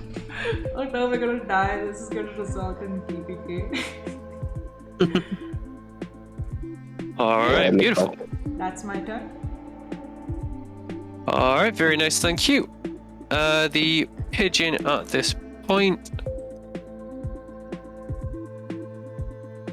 he seems like he is summoning up something around him, almost like a little whirlwind of unpleasant energy, but he does not do anything further at this point. The two definitely swarms of pigeons. The two swarms of definitely not ravens strangely don't seem to be aiming for yourselves initially. Oh god.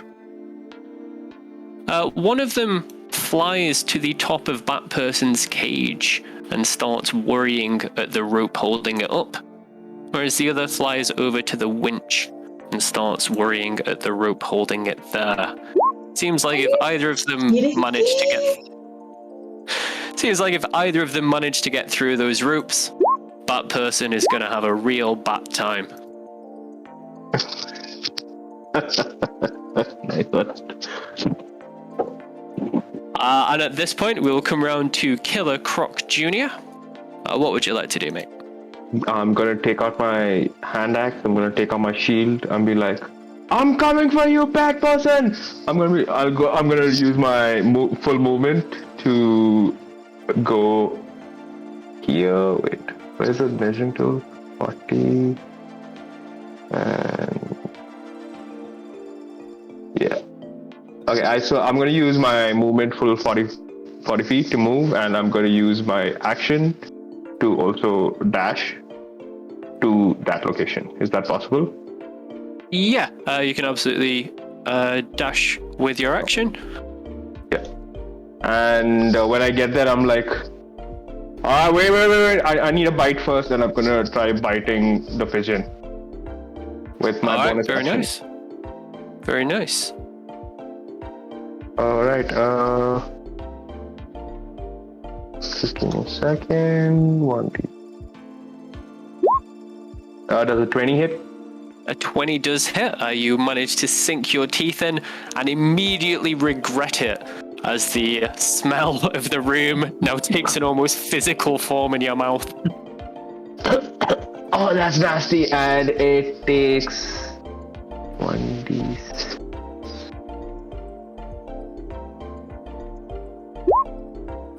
4 points of damage. And for my bonus action, I'm going to use Hungry Jaws as a thing, and I'm going to gain 2 HP back. Was the bonus action not the bite? Sorry. No, I have 2 actions per 2. Oh, that's 2 attacks though. Yeah, 2 attacks when you take the attack action. Attack action. All right, then it will just be just the bite thing. Yeah. All right, beautiful. Thank you. And hey, Joe, what are you doing with that rat on your shoulder? Okay. So, my initial target was the pigeon. No, the pigeon, not the swarm of pigeons. But clearly, there's a more pressing issue because it's like Batperson is about to fall to his death. I have a question. Can I cast Spike Growth around the area that Batperson is supposed to fall into, and hopefully just cover up that hole a little bit? Is that a possibility? What spell was that? Sorry. Spike Growth. Spike Growth. What's the area on that again? Just remind me. 20 foot? A 20-foot square.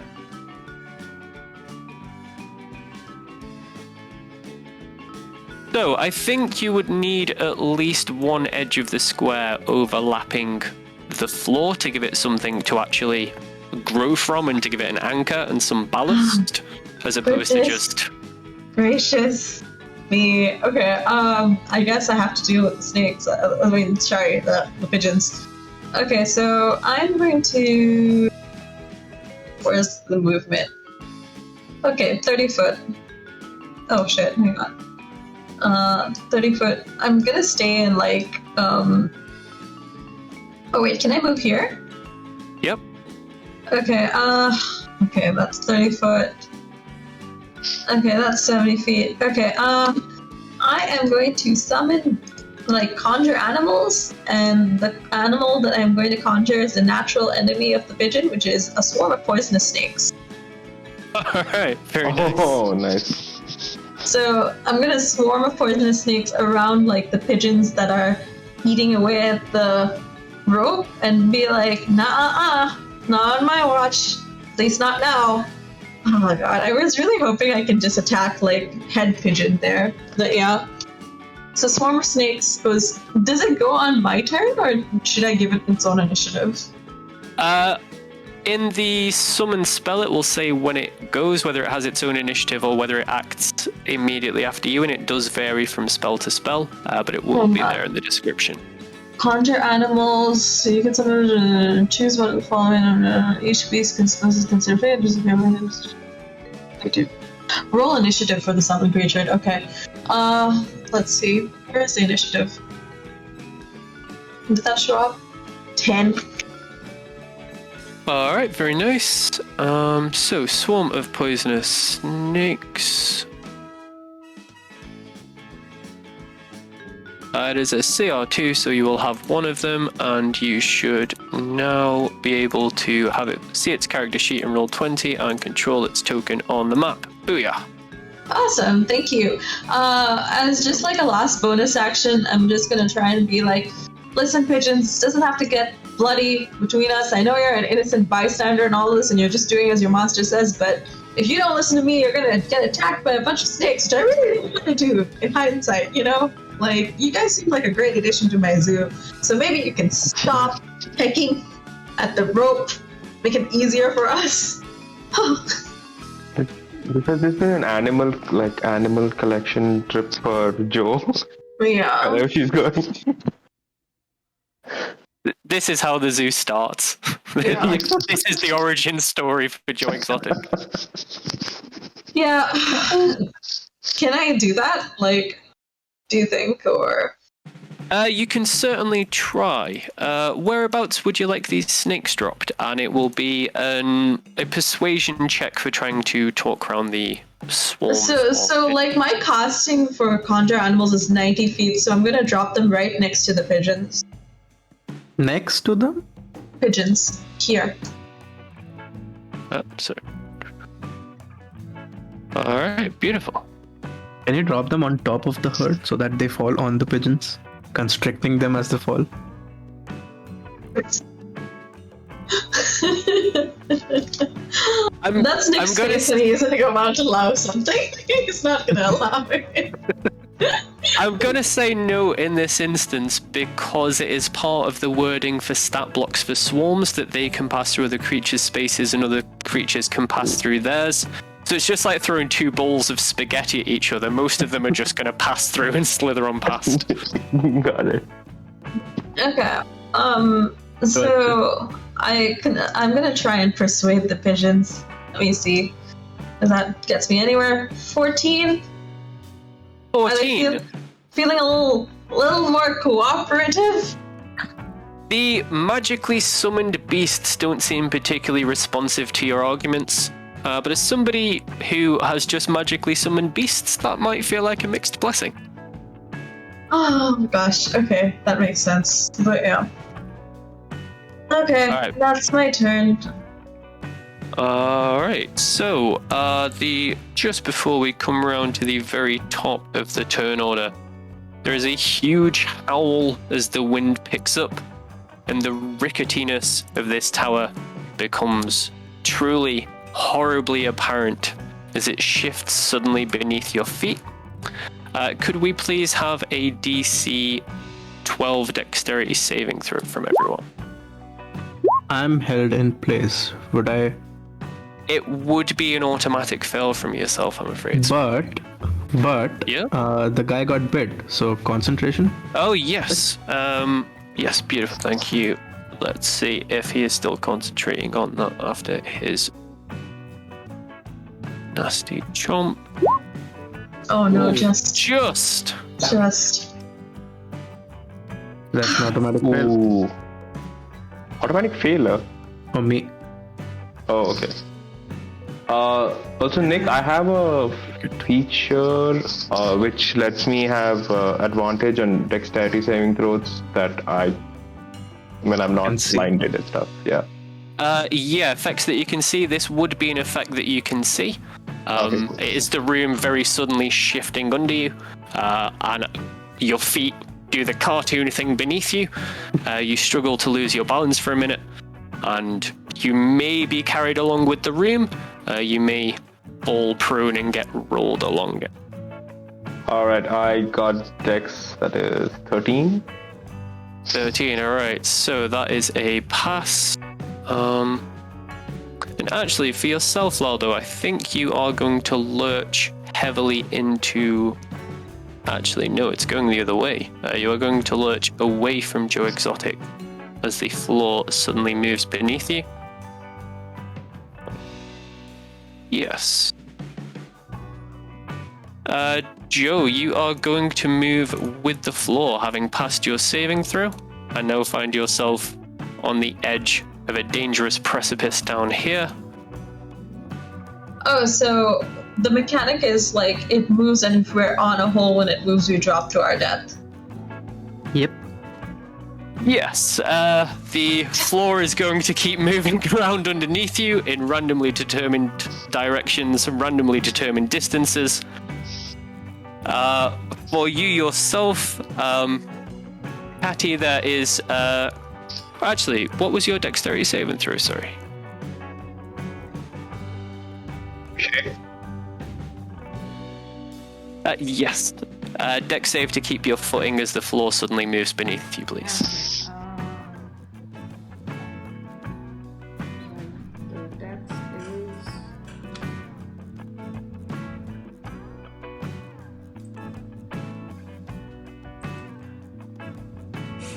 Oh no. That's a 10. Alright, so you find yourself losing your balance as the floor moves beneath you.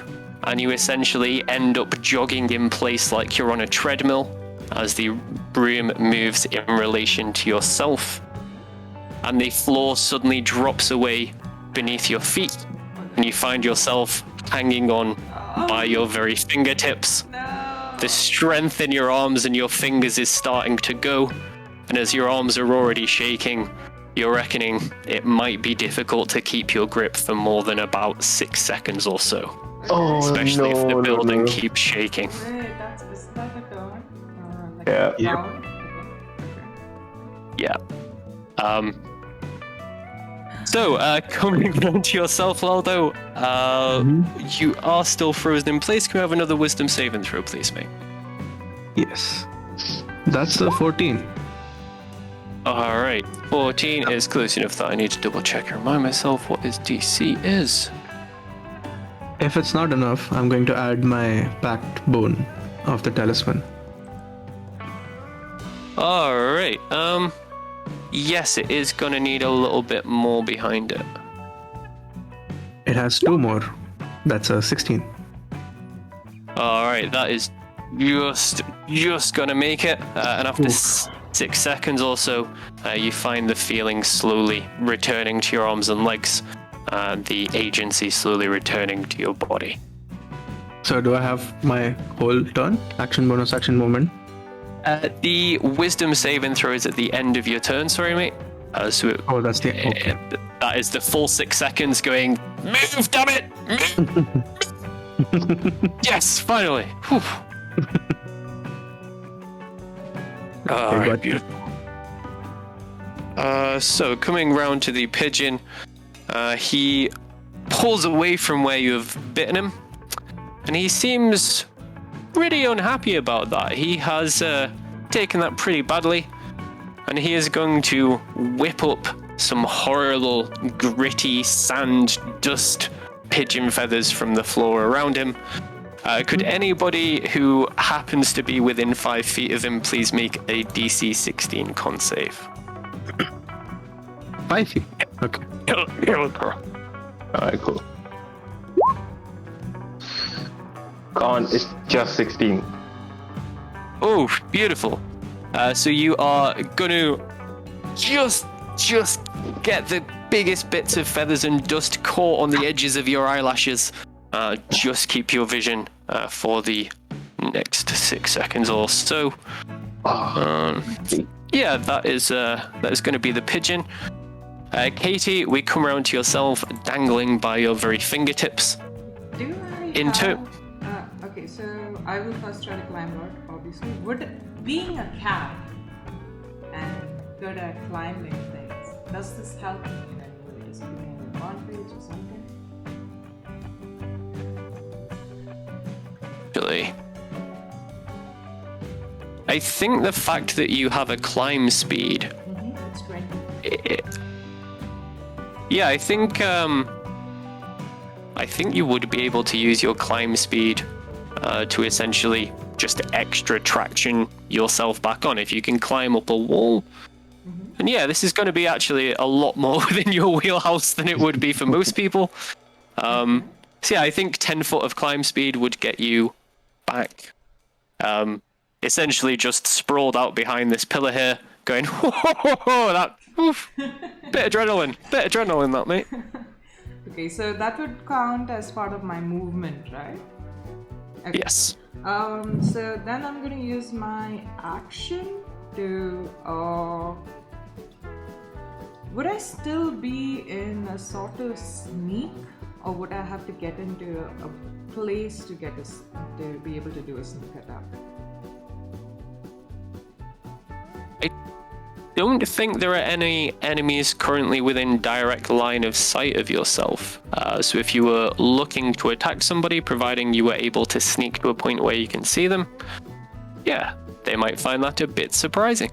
Okay, I will try. So, so I have 30 feet of walking speed. How do I count my, if I take my bonus action to dash, how much movement would I have technically? Since I So, or climbing. if you've used 50% of your climb speed, you've used 50% of your movement. So the walking equivalent is it's as if you've walked 15 feet. And so you got another 15 feet regular, and then you have the 30 on a dash. Okay, so 45 feet. Okay. Isn't your movement more? No, it's More than 30? It's 30. Okay. Can I make my way? Okay, how far could I go? So coming here, would it give me? Sorry. Coming here, would it give me like a sort of line of sight plus sneak? Yeah, if you're able to get over there stealthily, it would give you line of sight and Okay. a element of surprise. Okay, I'm gonna start making my way there. Actually taking the longer route, possibly, so that they don't notice me. And stealth, right? Yes, please. Oh wow, you really did. Is the 14 okay?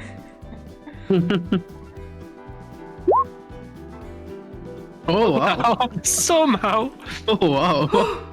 Okay, cool. Now I am gonna use my short bow to take a hit at her. I mean at him, and that is it's a +7. Okay. Very nice. 11 does not hit. It does not. As your bolt is flying towards him, a pigeon just dives in the way, going no, and takes the arrow for him. I haven't got above an 8 in this whole battle. Okay. There's nothing else I can do. I'm gonna just like stay there. Hopefully. In sneak. I mean, if I have any movement left, I'm just gonna move behind the pillar a little bit more, even if it's half cover. Alright, you are going to get +2 to your AC from ranged attacks there from where he's currently standing. Awesome. Good. Okay. Alright, beautiful. Joe, you're going to hear a scurrying behind you. And you're going to hear a little voice only you can understand going, Mate! What's going on? Don't leave us behind this! This isn't worth ham sandwich! It's not what I agreed to! I was like, Bob, sometimes a rat's gotta rise up to the occasion. I'm not sure if you've seen the movie Ratatouille, but it is about a rat that rises up to the occasion, and this is your chance to be a Remy and to really be a Ratatouille about this. I need you... What is a rat's movement? Oh, 20 feet, shit. I need you to slowly go towards the lever that the pigeons seem to be controlling and maybe like fight them off or shoot them away. But this is going to be a slow process because you're really far away. So it would be great if you just did that. Alright, I'll see what I can do, boss. You try and make the floor stop moving. This is horrible. Yeah, it's going to make the floor stop moving if that happens. Okay, he can move 20 feet, so it's going to be a slow start. So yeah, maybe there. So he's moved 30 to catch up with you, and he's going to dash off as fast as his little legs will carry him with that other 10 feet, heading towards the pigeons to play his part in victory. It's good like that, is Bob. Yeah, but Bob's a good rat. If we lose Bob, I'd be so sad. Alright, beautiful. And just to confirm, no bonus actions or anything. Oh, actually, sorry, that was Bob's turn. Yeah, that was Bob's turn. Yeah, Bob doesn't get bonus actions. Bob doesn't get bonus actions. He needs to level up a bit first, I think. Yeah.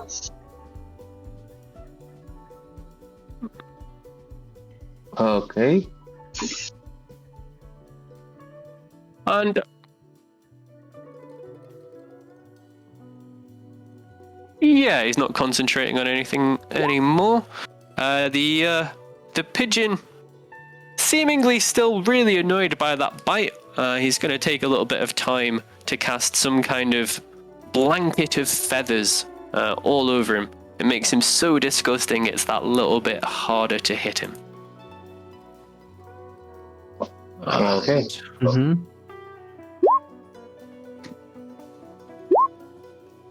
Alright, there's a little bit of fraying in the ropes that are being eaten up by these pigeons, but Batperson doesn't seem... Oh, I think you skipped the swarm of snakes turn.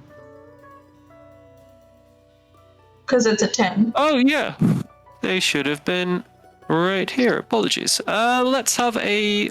Actually, no, that's his second go in the turn order, so he'll be there. So your swarm of snakes are attacking the swarm of pigeons, I believe.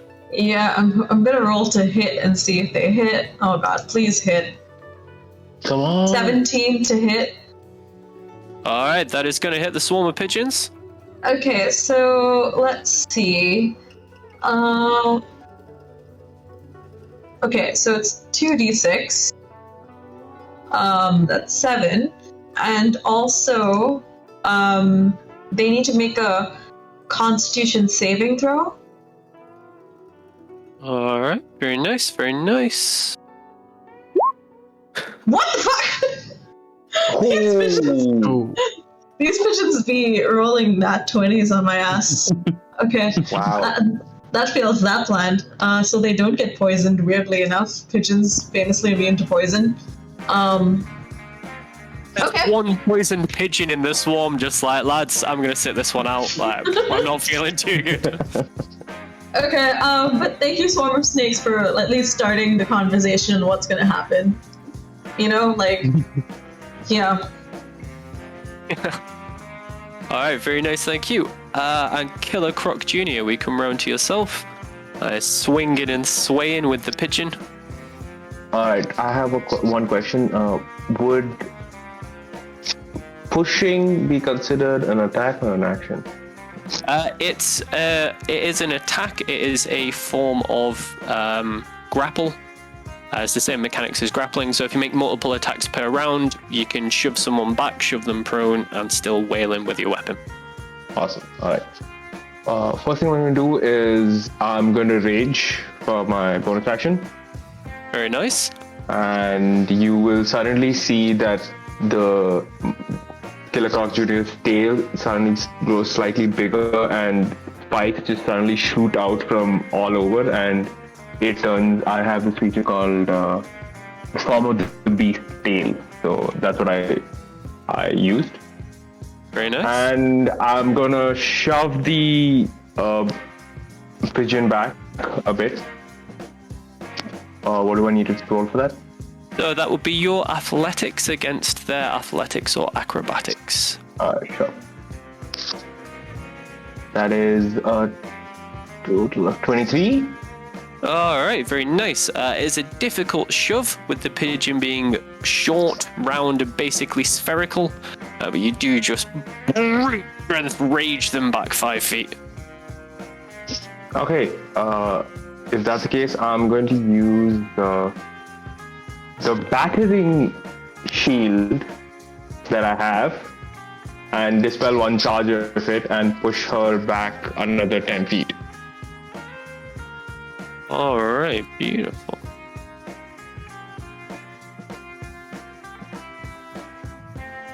What does that do? And there's no save? It doesn't show me a save. So it says Beautiful. additional... Yep. Yes. Perfect. So, Bye. Forever. pigeon staggers backwards, stops on the edge of the hole, rocks a little, catches his balance, relaxes too soon and plummets. Oh my god! And as the pigeon, Oh my god! as the pigeon is plummeting, he gives out a ah, Yes. You're so almost not cool. in response. Almost in response, the pigeons that were worrying at Batman's ropes rush away and disappear down this hole. They have all currently disappeared from sight. Guys, Are I think we did it. Are we out of combat? Not yet. Not yet. She can fly. Not yet? Oh my god, those birds are good. Bring Oh, wait till you see it. It's a beautiful mental image. Oh my god! It's going to be the scene from Home Alone where she stands with her arms out and the pigeons are. Oh god. Okay. This isn't even my final form. Oh my gosh. God, okay. So is it still my turn? Yeah, any bonus actions or movement. Sorry, bonus action was rage. So yeah, any movement or anything Rage, you've yeah. got, mate. So I'm just gonna go rush towards Batperson the moment I see Pigeon going. I'll be like, Batperson, I'm here! Yeah, that's it. there. Beautiful. The taped head turns and a voice creaks out. You're just in time. I was about to kill him myself. I'm glad wow. to see you here. You're dangling off of a building. The temporary setback. Okay. Nice. Yeah, that's my turn. Beautiful, thank you. Shit. Okay, that lever. It's a storm of snakes now? Is that? Yeah, it's a Yes. swarm of snakes. Yeah. Okay. In preparation for the eventual return of our boss, because apparently we can't glitch our speedrun next games. It seems to be impossible. Okay, so I'm gonna summon another swarm of snakes to maybe come around here.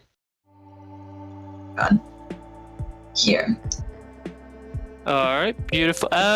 Conjure animals is concentration. It's concentration. So you're disappearing one of them to conjure another one somewhere else. Oh, really? I thought I can conjure up to 2 of this challenge rating. It is. So yeah, be per casting. Swarm of poisonous snakes is CR2, I believe. I just need to refresh roll 20 to check. And conjure animals is 1 beast of CR2 or lower. Wait, hang on. Conjure animals. Oh, okay, so a swarm of snakes is like 2? Hang on. Yes. Okay. Ah, shit. Okay, cool. So that's my only conjuring. I'm going to shapeshift into a bear then. Very nice. Nice. Or like, just for canon purposes, A tiger? white tiger. Tiger. Yeah. White tiger, but a bear. I'll use the bear's stat block and everything. Alright, very nice. Just seeing what is the palest bear we can find you. This is like Joe exotic tiger It is. collection. They look a little berry, but they're not. Yeah, he literally bought a bear, he spray painted it yellow and painted on the stripes, and he's like, there, tiger. We got it. We got it, boys.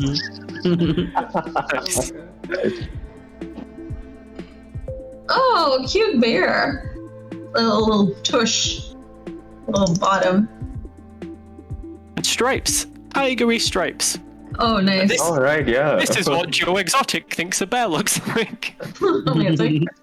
Okay, so I'm gonna turn into a bear, and do I still have my movement? Which form of bear? Sorry, just to check. Brown bear. Brown bear, beautiful. And yeah, you would have the movement of a brown bear. Okay, so I can move up to 30 feet, I think. No, wait, hang on. Let me double check. Yeah, brown bear. No, 40 feet. 40 feet. Nice. Okay, so I'm gonna be here and lie in wait here. I'm gonna move this bear up here. And, oh, nice. That went a bit wrong. I'm wondering if, like, can I use my hidden step bonus action to turn myself invisible? Can you cast while you're transformed? No, I don't. Let me double check because Is it wild shape? it's hidden step from. From being a furbolg. Yeah. If I remember rightly, that particular one isn't that you have the ability to cast a spell to get that effect. It's just as a furbolg, that is a thing that you can do occasionally. So you would retain that when you're wild shaped. Oh yeah, cool. So I'm going to be just an invisible bear and surprise attack whoever is going to come up. All right, very nice. That's awesome. Okay. Nice. Not a sentence I expected to hear this evening. And so, at the top of the turn order. Oh, right. The fucking moving building. The wind picks up, it howls terrifyingly, and it lurches suddenly as you all think about what an absolutely god-awful architect built a wooden tower this tall with rooms that don't make sense. Could we have a round of dexterity saving throws to keep your footing, please? What is the DC again? I forgot the dex of a bear. Shit. Yeah, that should make it. Flat d20 for yourself somewhere. Oh, flat D20? Oh, I got 16. That should help. Yep. Beautiful. Fuck. Does a 15 say? Yeah, it's 12 or higher. Oh my god. Okay, thank god. 19 so- for me. Alright, very nice, very nice. So everybody has passed. Alright, beautiful, beautiful, very nice. The floor is going to move. What was that? 5 feet to the south, but you will all move along with it.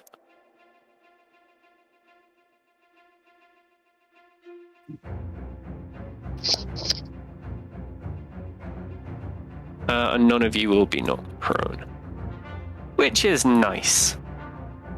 Good to know. All right, beautiful. So, Laudo, that is going to bring us around to yourself. Right. I'm gonna take my movement, come here, and then I'm going to hold my action to summon the tentacle when the fucking pigeon arrives, and that's my turn. All right, very nice, thank you. So the pigeon has been going,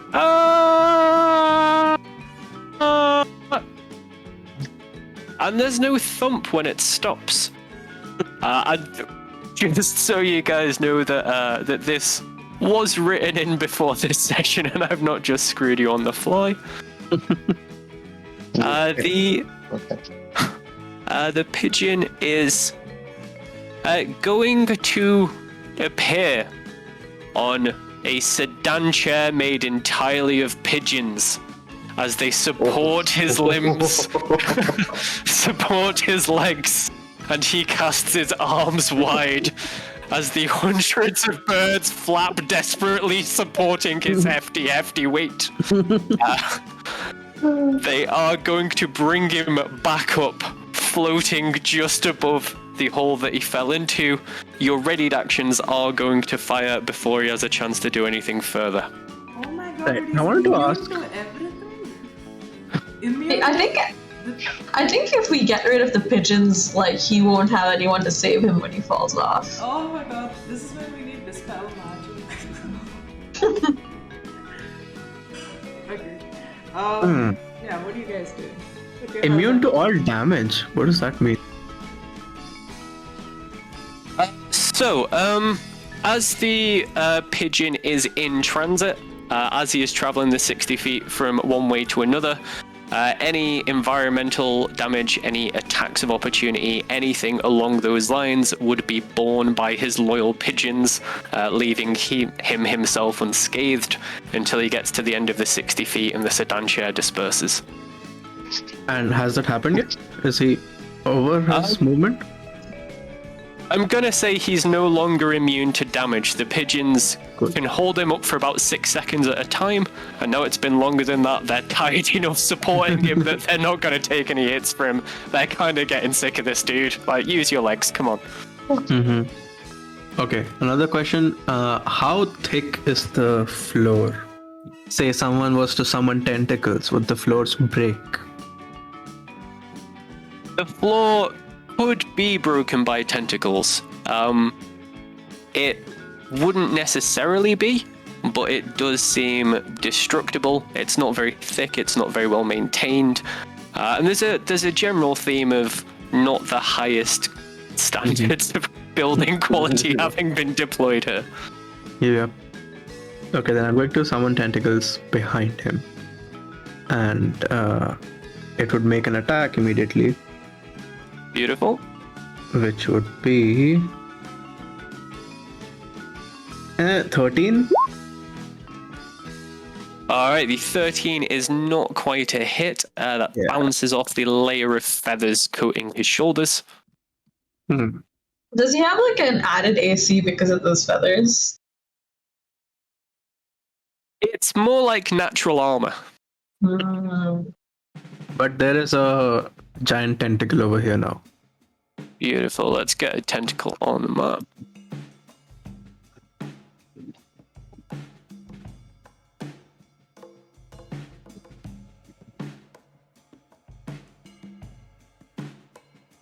Giant tentacle. And you now have control Whoa. of your tentacle. Oh, nice. Perfect. Okay, yeah, that's Beautiful. my held action.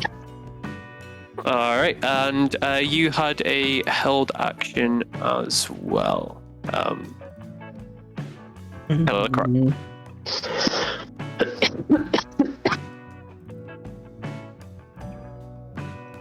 What were you doing? Uh, But how does Killcraft know? It's a new initiative order, right? It is the same initiative order, but I thought Killer Croc had a held action. Oh no, sorry, it was. No, I didn't. Yeah, it's It It's a was- new round, but new round. Yes, it's. We have a held bear attack. Oh yeah. Can I reach him from here? But Oh. even yeah, the round reset with me, no? it reset Oh. with him with Laldo. I run that held actions are held until the start of the character's next turn. Okay. Okay, got it. Because otherwise, it makes no sense if you're at the bottom of turn Yeah. order where you're like, Yeah. I'm going to hold an action and I've changed my mind. I'm just not going to bother now. That's really good. Yeah, that's a good idea. And yeah, I'm going to say you can just about reach him if you lean over that gap because you are huge and you have them big bear paws.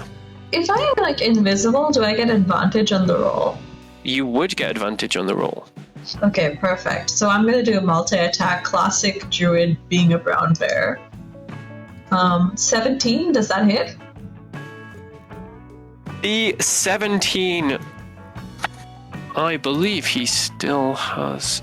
Actually, I'm going to make him a concentration check for when he fell off the thing. That seems like it might disturb his guardian shield. Oh shit. He has managed to. Sorry, Shield of Faith.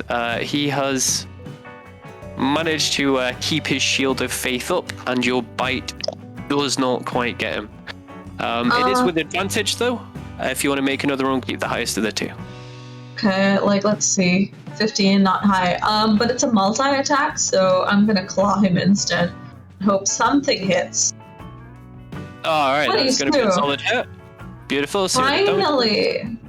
Okay, Nice. what is the blue? All Oh, right, nice. it's like 11 damage. I'm like, Pigeon! Don't do this! He seems pretty hurt by that. He is clearly not the sturdiest of foes that you've ever encountered. And he is, yeah, visibly wounded by your mighty claw. God damn. Okay, cool. Guys, we need to kill him because my dexterity is +0 and I don't think I can survive another like ground shake. Oh god. Okay, so that's just like my turn. I did 11 points of damage, hooray. Beautiful. So that was your held action as he reappeared, or was that your turn? That was my held action, I guess, because I was like Okay. waiting to attack him. So Yeah. it'll be my Yes. turn. No, The pigeon is gonna take the rest of his turn. Oh.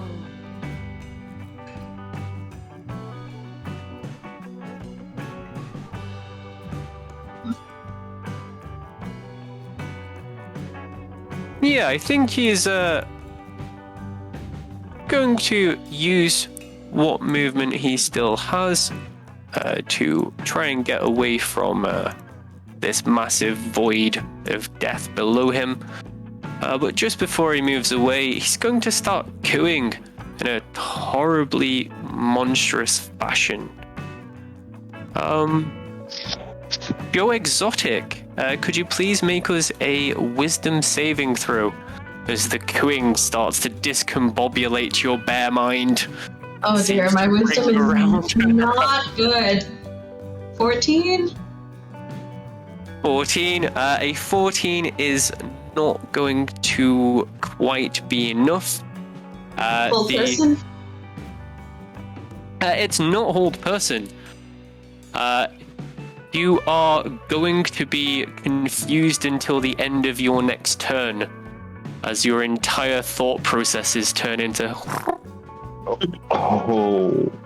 Okay, so what is confusion exactly? Does that mean I can't command my animals either? It means we roll a d10 at the start of your turn, and the dice gods determine what you get up to. And if the roll is good, you can act as normal, so you can command your animals as normal. If you can't command as normal, they will just carry on doing what the most recent command they've been given. Okay, cool. All right, beautiful. So Katie, that is going to bring us around to yourself. What would you like to do?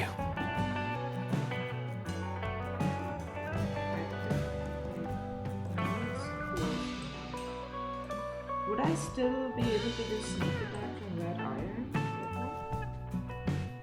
If you had something giving you advantage on the attack roll, the other way to get sneak attack on this attack would be to ready an action to attack him, wait for an ally to be within 5 feet, and if you make the attack once that's happened, you get sneak attack if it hits.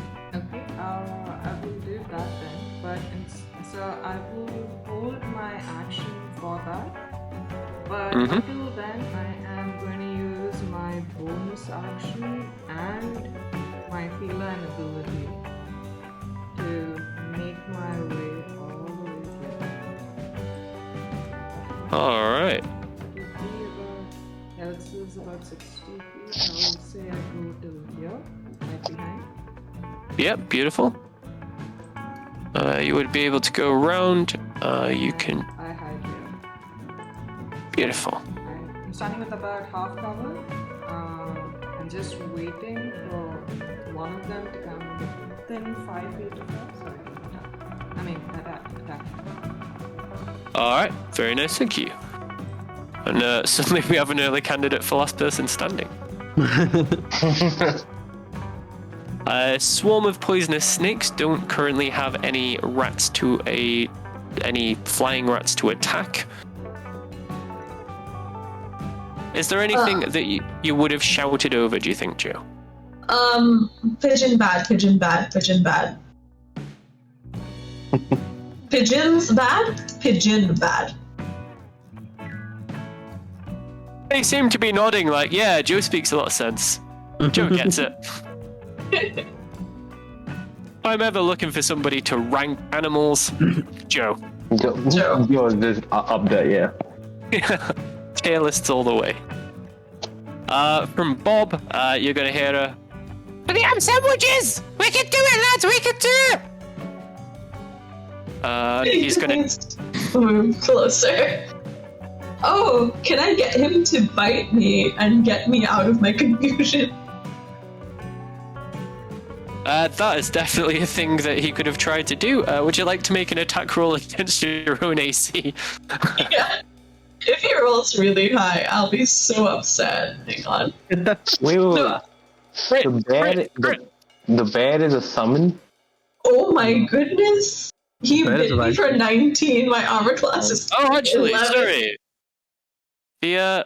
Sorry, I was looking at absolutely the wrong token there. Bob has got enough distance to get to here, but with a dash, he's still 10 feet short of you. Oh, okay, never mind. Okay, I'm gonna save that bite attack for later. Alright. Right, and the pigeon.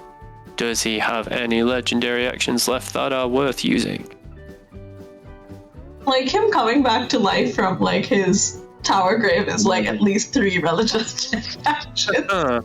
If you ask me, that's a fair number. I should have just hovered over the hole, and every time he just comes back, let's just back him back down. No, knock him down. Yeah. Whack-a-mole, whack-a-pigeon.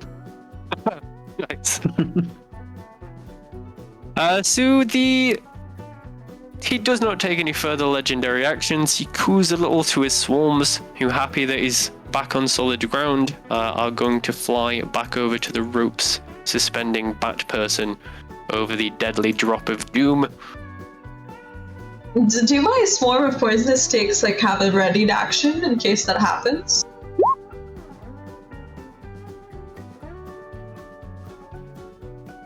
They don't, but I'm happy to retcon one in out of Christmas spirit and kindness and generosity.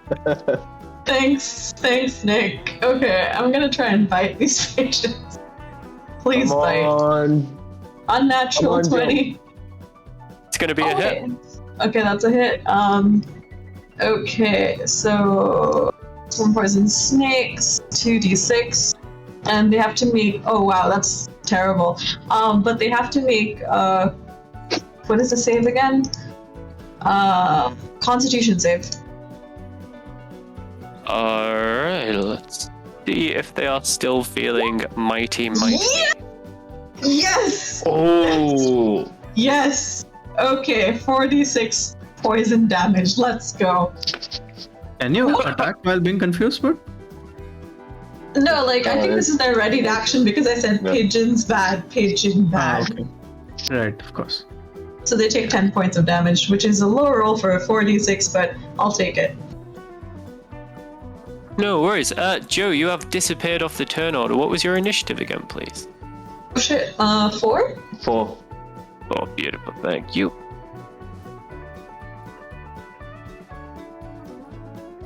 And yes, because you were tied with KC, but it was in that one, so he won the tie. Beautiful. So yeah, those pigeons do not seem very happy. Do not seem very well. Most of them are plummeting down into the vast void, leaving just a few increasingly anxious-looking pigeons pecking occasionally at the rope like, oh, this is not going well, lads. I just like the idea of pigeons saying lads. Like... I'm just gonna use the bathroom. I don't have my turn for a while, so I think I'll be fine.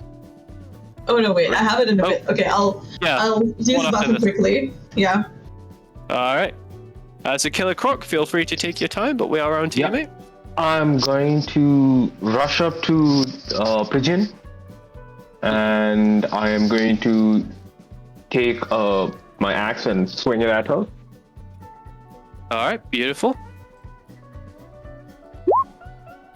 That's 22 to hit. That was a very nice hit. Alright, and that's gonna be...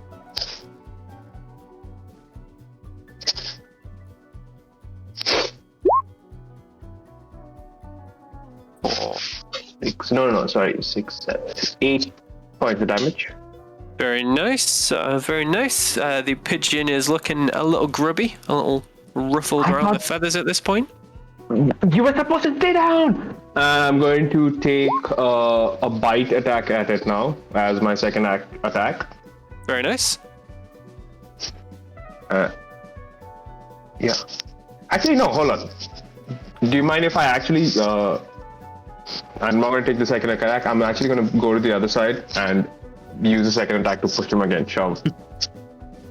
You absolutely can. I think between your first and second attacks happening, Catty's Could I just readied action would fire. just before he pushes, can I use my held action?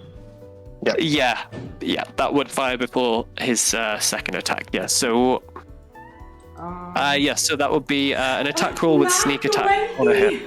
Oh, Yes! Oh, Yes! yes! Yes! On sneak attack, nice. So that first for the short. Hang on. Oh, Will Alfie give you a blessing? there's a couple of things, guys. Okay. First for the short bow. 1d6 plus 4, so that is 4 plus 4, 8. Do you double it for the nat 20 or do you just give it as a... For the nat 20, all dice rolled will be doubled. So 2d6 from the arrow, and then double the d6 from the sneak attack as well. So this is essentially a fireball in about 2 inches of steel. So wait, do I roll 2d6 or do I roll one more d6? Yes, one more d6. Actually, just roll the whole bunch. What's your sneak attack at this point? 4d6? Sadly, no, it's 3d6. 3. So that would be 8 total. So roll us another 7d6, please. 7d6. Okay, I'm gonna roll 5d6 and then a 2d6. All right. That's 16. Beautiful. So 20. And then 2d6. That's a 5. 25. Beautiful. And that's plus 4 for your modifier. Yep. Beautiful. 29. Also, Nice. I want to target these guys here. These are a bunch of flocking birds, right? Pigeons. Oh, right. You can do that. And they are going to hear the sound of crying, yowling cats in their ears. They're going like meow, meow, meow. As they take 2d6 necrotic damage from wails from the grave. Amazing. Alright. What? Wow, that's crazy. That is What the hell is 6. that attack? Does that also get a direct No. double? Let me just double check. It's just What? it's immediately after you deal your sneak attack damage to a creature on your turn, you can target a second creature that you can see within 30 feet of the first creature, and it takes 2 So- necrotic damage. I'm gonna say the dice that you roll, it's half your sneak attack rounded up. So because it's a derivative of your sneak attack, go ahead and double the dice. Yay! Is it 2 more? Oh wow. Oh my god! Okay.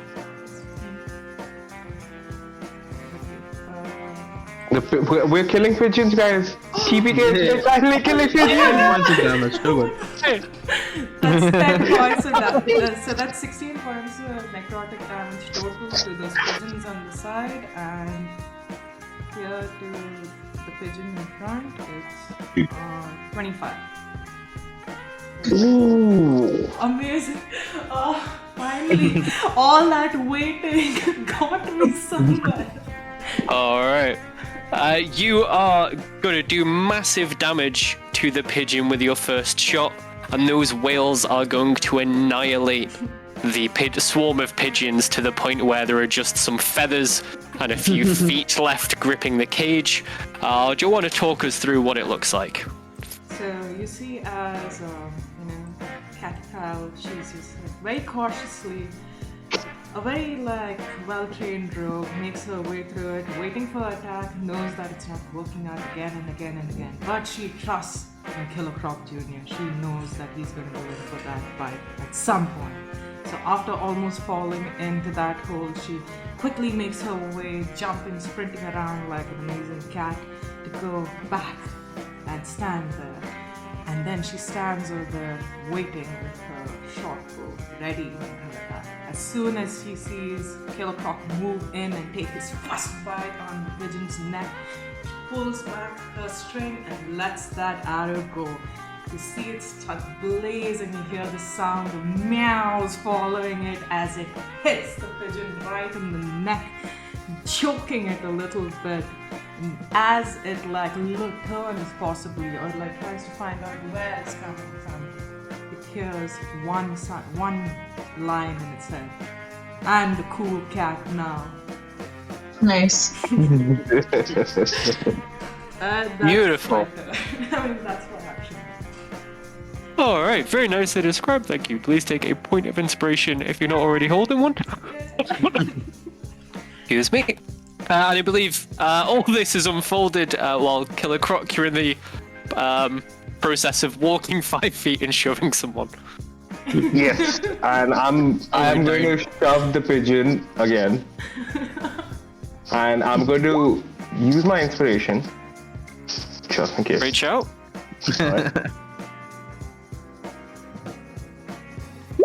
Oh, a it's nat not 20. He This has is a to fall massacre. off. It's a nat 20. That's a 25 total. Oh my god, this is the best roll round. Beautiful. So he looks to plant his legs as you go to shove him, smiles at you as if he knows something you don't. And as you see just how low his center of gravity is, you just smack him in the forehead. He's completely not expecting it, and it sends him reeling and staggering back, cloud of feathers following him. And Don't suddenly, come back this once time. more, there is a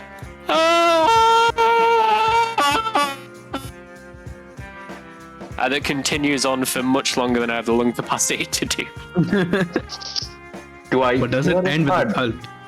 Yeah. You do not currently hear a thud. Okay. When it isn't over until Nick says we're out of combat, which we assume we're not, because he has like legendary actions. He's gonna be like, "Pigeons, come to me, pot 2." It's gonna- How much Just HP? get on Oh wait, that he has to again. make a concentration check for anything. Anything. Yes. Alright.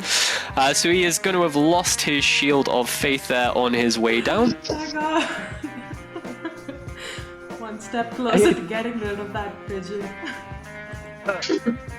Anything else from yourself, Killer Croc? No, I'm good. Thanks.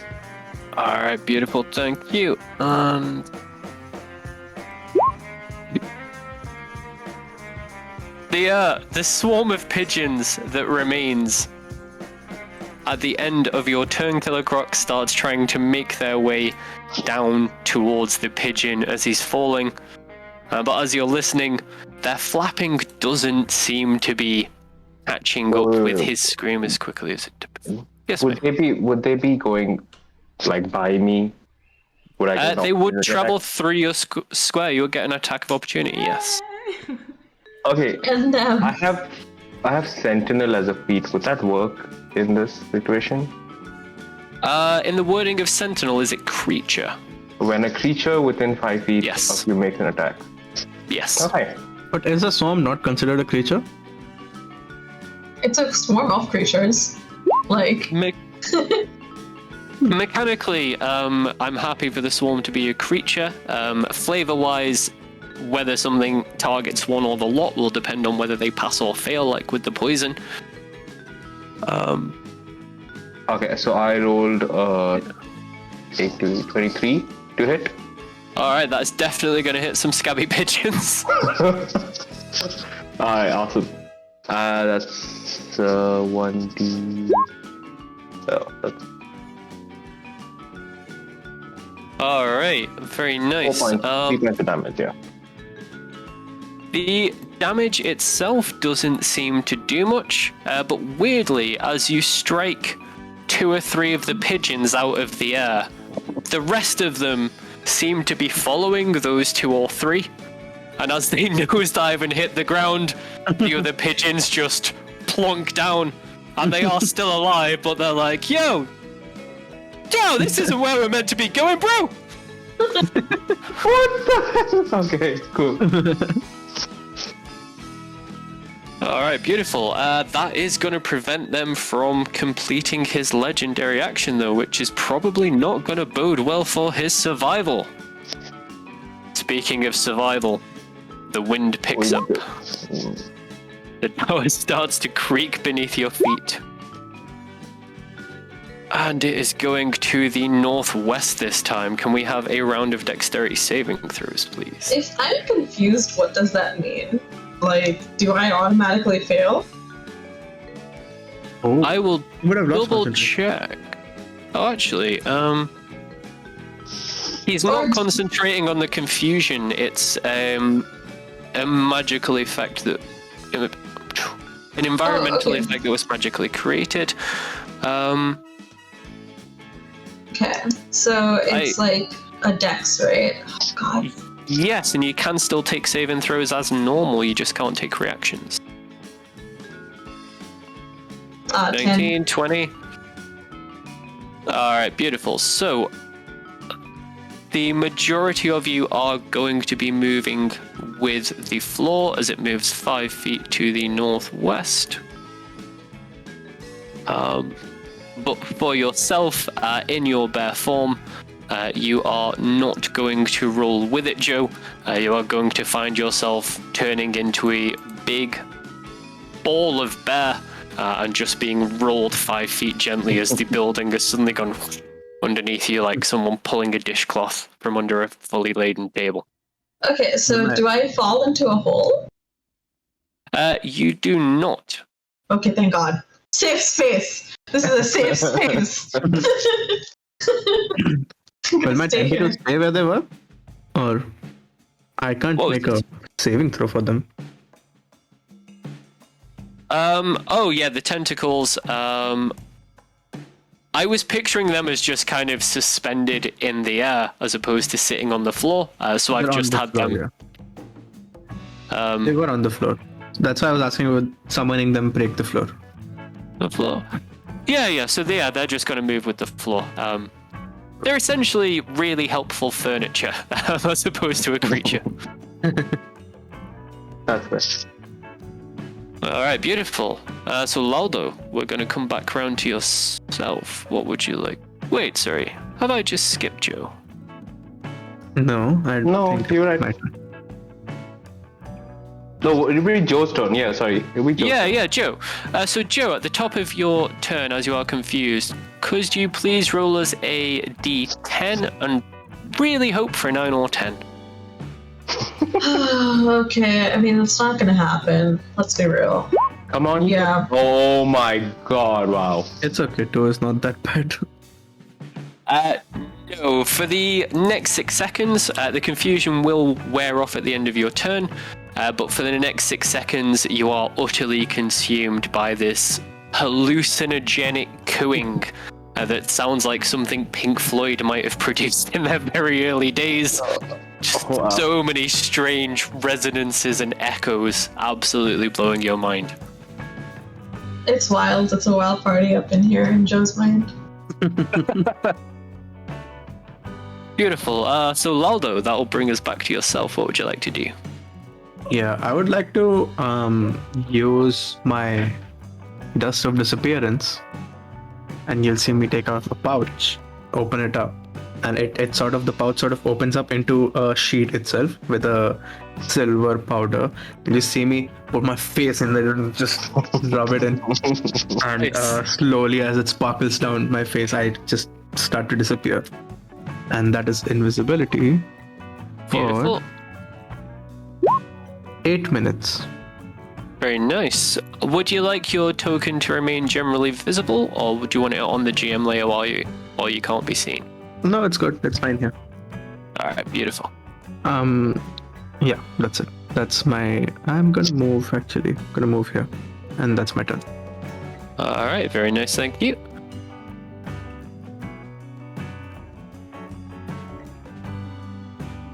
Actually, I'm also going to move the tentacles closer to the Batperson, which would be here. Good show. Good show. And yeah, that's it.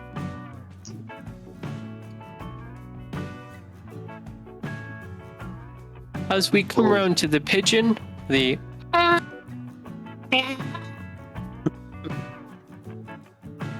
is getting further and further and fainter and fainter. The top, come on. You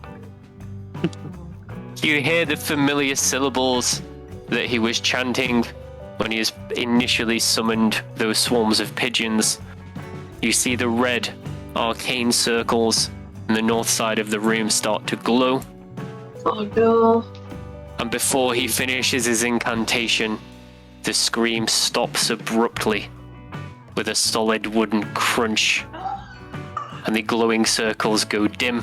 Oh my god. And over the next few seconds, you're going to hear the sound of wood cracking Oh. and the sound of wood cracking and the sound of wood cracking and and as that sound is playing out and the tower continues to shake beneath you, we will come out of turn order. Yes! as the pigeon has been taken down. Wow. Oh my my god. goodness. Was Gotham! At this Scream out into the moment, horse. at this moment, I'd like to say, Sumaya, you are a pigeon killer, and G1 isn't. Okay, and I just want to establish this on stream. I mean, he was doing it in the name of love, and honestly, that's a very noble. Hey, we don't have cause, to isn't it? disclose any of that on stream. Oh yeah, cool. He PPK'd his party by not being here. So, wait, what has happened with the Batperson though? Yeah, is the Batperson still hanging, saying he could have taken care of this? Is Owlfred giving us a call saying, "Oh well." Oh my God! Use your thingy, Laldo, the grappling hook. Yes. Yeah, but what's happening next? Batperson still sits in the large cage, hanging precariously on the frayed rope. Call out to him. Hey, Batperson! Pigeon's dead. No return. You're a strange little. Was he sleeping? Really, the whole really, time? rudely, he doesn't look around. What? It's like someone's having a little bat nap. Oh my Oh God. no. Can I send my swarm of poisonous snakes to nudge him awake? I mean, there's a drop right below him. Oh, do these snakes fly? No, they they can can- just slither. Yeah, they can go into the bars of the cage and give him a little nudge and he'll hear a, you know, you'll never get away with this, pigeon. Batperson, dead. you're free. Get out of there. Come here. We need to get out. How is he Can my snakes undo the lock or something like that? Oh, that's Texas. the rattler? Because we are in a strange position where we as players are now under a little more time pressure than yourselves as characters. Yeah. Yeah, to expedite a little, you are going to be able to swing the cage safely over the floor. You are going to be able to unlock it with your lockpicks. And as Batperson stands up, stretches out, shakes the cape out behind them, and says, Well, good of you all to show up.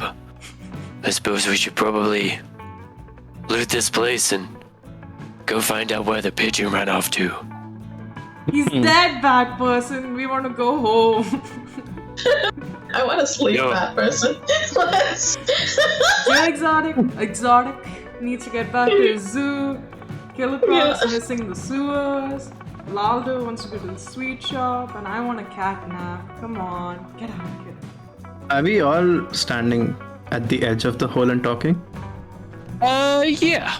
Yeah. That seems They're just like all begging. how it would reasonably come about. My tentacle is going to attack the ridge of the floor and break it. Oh, wait, so we all Or- collapse? No, Yep. no. Yep. Why, Laldo? Why would you do this? What are you doing, Laldo? Only you have a Let's- grappling hook. Okay. And my poisonous snakes after Lato. I'm like, Yeah. I'm like, poisonous snakes attack. The whole sweet thing was just an act, was it, Laldo? Yep. It was! Oh my god, it was! What Let's is have an you- attack roll from the tentacles, please. What would you achieve through this? Does a 16 hit Laldo's AC? It does, but does a 22 hit the floor? The 22 does hit the floor. What would the damage be on that? You have found some pretty weak spots in this flooring. We finally became like what our namesake is, and Laldo just betrayed us. No, like, come Like on. That Laldo would is be 9. ensuring that we're both the pigeon killers and a TPK. PK, yeah. It's a 9. The 9 will break the floor out from under them. Guys, with this being so unexpected, I think you would have time to get off a reaction if there is one you can use. Sorry, Lando? I don't think uncanny dodge works for this. I'm going to grapple the top of the building and just stay. You know, for the sake of not extending this further, I will let myself drop and maybe like try to catch on to something at some point instead of fighting Laldo, so that the last look on my face is, how could you? Okay. I wild shape into a bird. I wild shape into a pigeon and peck it on the sides. Amazing. Oh my god. Lalo, how can you betray us like this? I believe in you. Peck, peck, peck. And you're just gonna see Killer Croc just fall, and you'll as he falls, you'll be like, "Lol, the patta."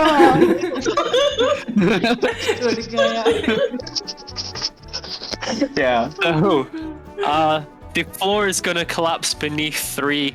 Oh, actually, sorry, Batperson as well, I'm assuming? Yep. Yep. Oh, God. So the floor is going to collapse between 4 of the 5 of you.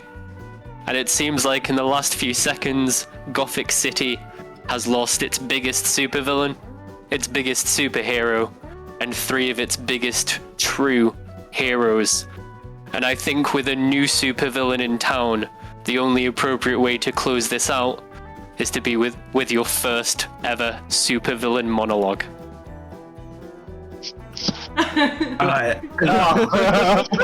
Peach, put him on the spot for killing us all. No pressure. Exactly. Raining down. So you remember me talking like this, but at this moment, my voice changes. I was using prestidigitation the whole time to change my voice. Oh! And this is what I sound like. He's The city. The city needs a true hero that'll put the criminals in their place, which is the grave. And I wow. bury them inside buildings and stab them in the backs and just fucking fuck them up. Wow. This is like industrial death. I am the hero the city deserves. Is this a weird, like, Joker complex? Like, you should have stuck to stand-up comedy. Like, Yeah. Oh my god. I'm still Oh. pecking at him as he makes a speech.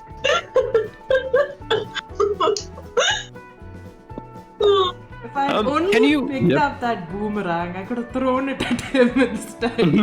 Oh. Okay. All right, very nice. All So you have asserted your sole supremacy over Gothic City. There is no new superhero or supervillain, depending on where you stand on these things. And I think possibly there might be a new BBEG for the next module set in Gothic. I'm more of an anti-hero. I am the Gothic Knight. Are you? Nice. Oh, you. Oh, No. I'm still pecking at awesome. him. That was fantastic. Amazing Christmas special. Thank you, but thank you, Nick, for running this for us. Thank you, Samaya, for No worries. joining us. Oh my god, this was like an intense adventure, really. Oh, And I love the fact that we finally got to get some pigeons. I thank you so much for that, Nick. That- That was really special for us. Oh my god, those Thank two you. Nat 20s were so mad. Oh, Clutch. so bad. So mad. But also, thank you for the puzzles. I love them Yeah, so I know. much. Kush was just like so happy, like finally. He's like, I don't care how long this takes. I'm going to figure out the bread. Okay. Yes, you're very welcome. Thank you for being really nice people to run for. It was a lot of fun. And yeah, thanks for inviting me over. Nice. Thank you so much, Nick. Thank you so much for this. Thank you to anyone who is watching this, who's going to be watching us. Hello. Thank you so much. Have a good night. Have a very merry, happy Christmas. Also, And before Happy we New go, Year. I would love to tell you guys about Nick's stream called Natural Uh, 20. Games Yeah, Master. Nick, go for it. Go Oh, for it. nice. Take it over. I've got a homebrew campaign that I'm streaming on Thursdays. I'm at Natural 20 Games Mastery on Twitch. It's a pretty interesting campaign. It's 7 p.m. GMT if you want to check it out.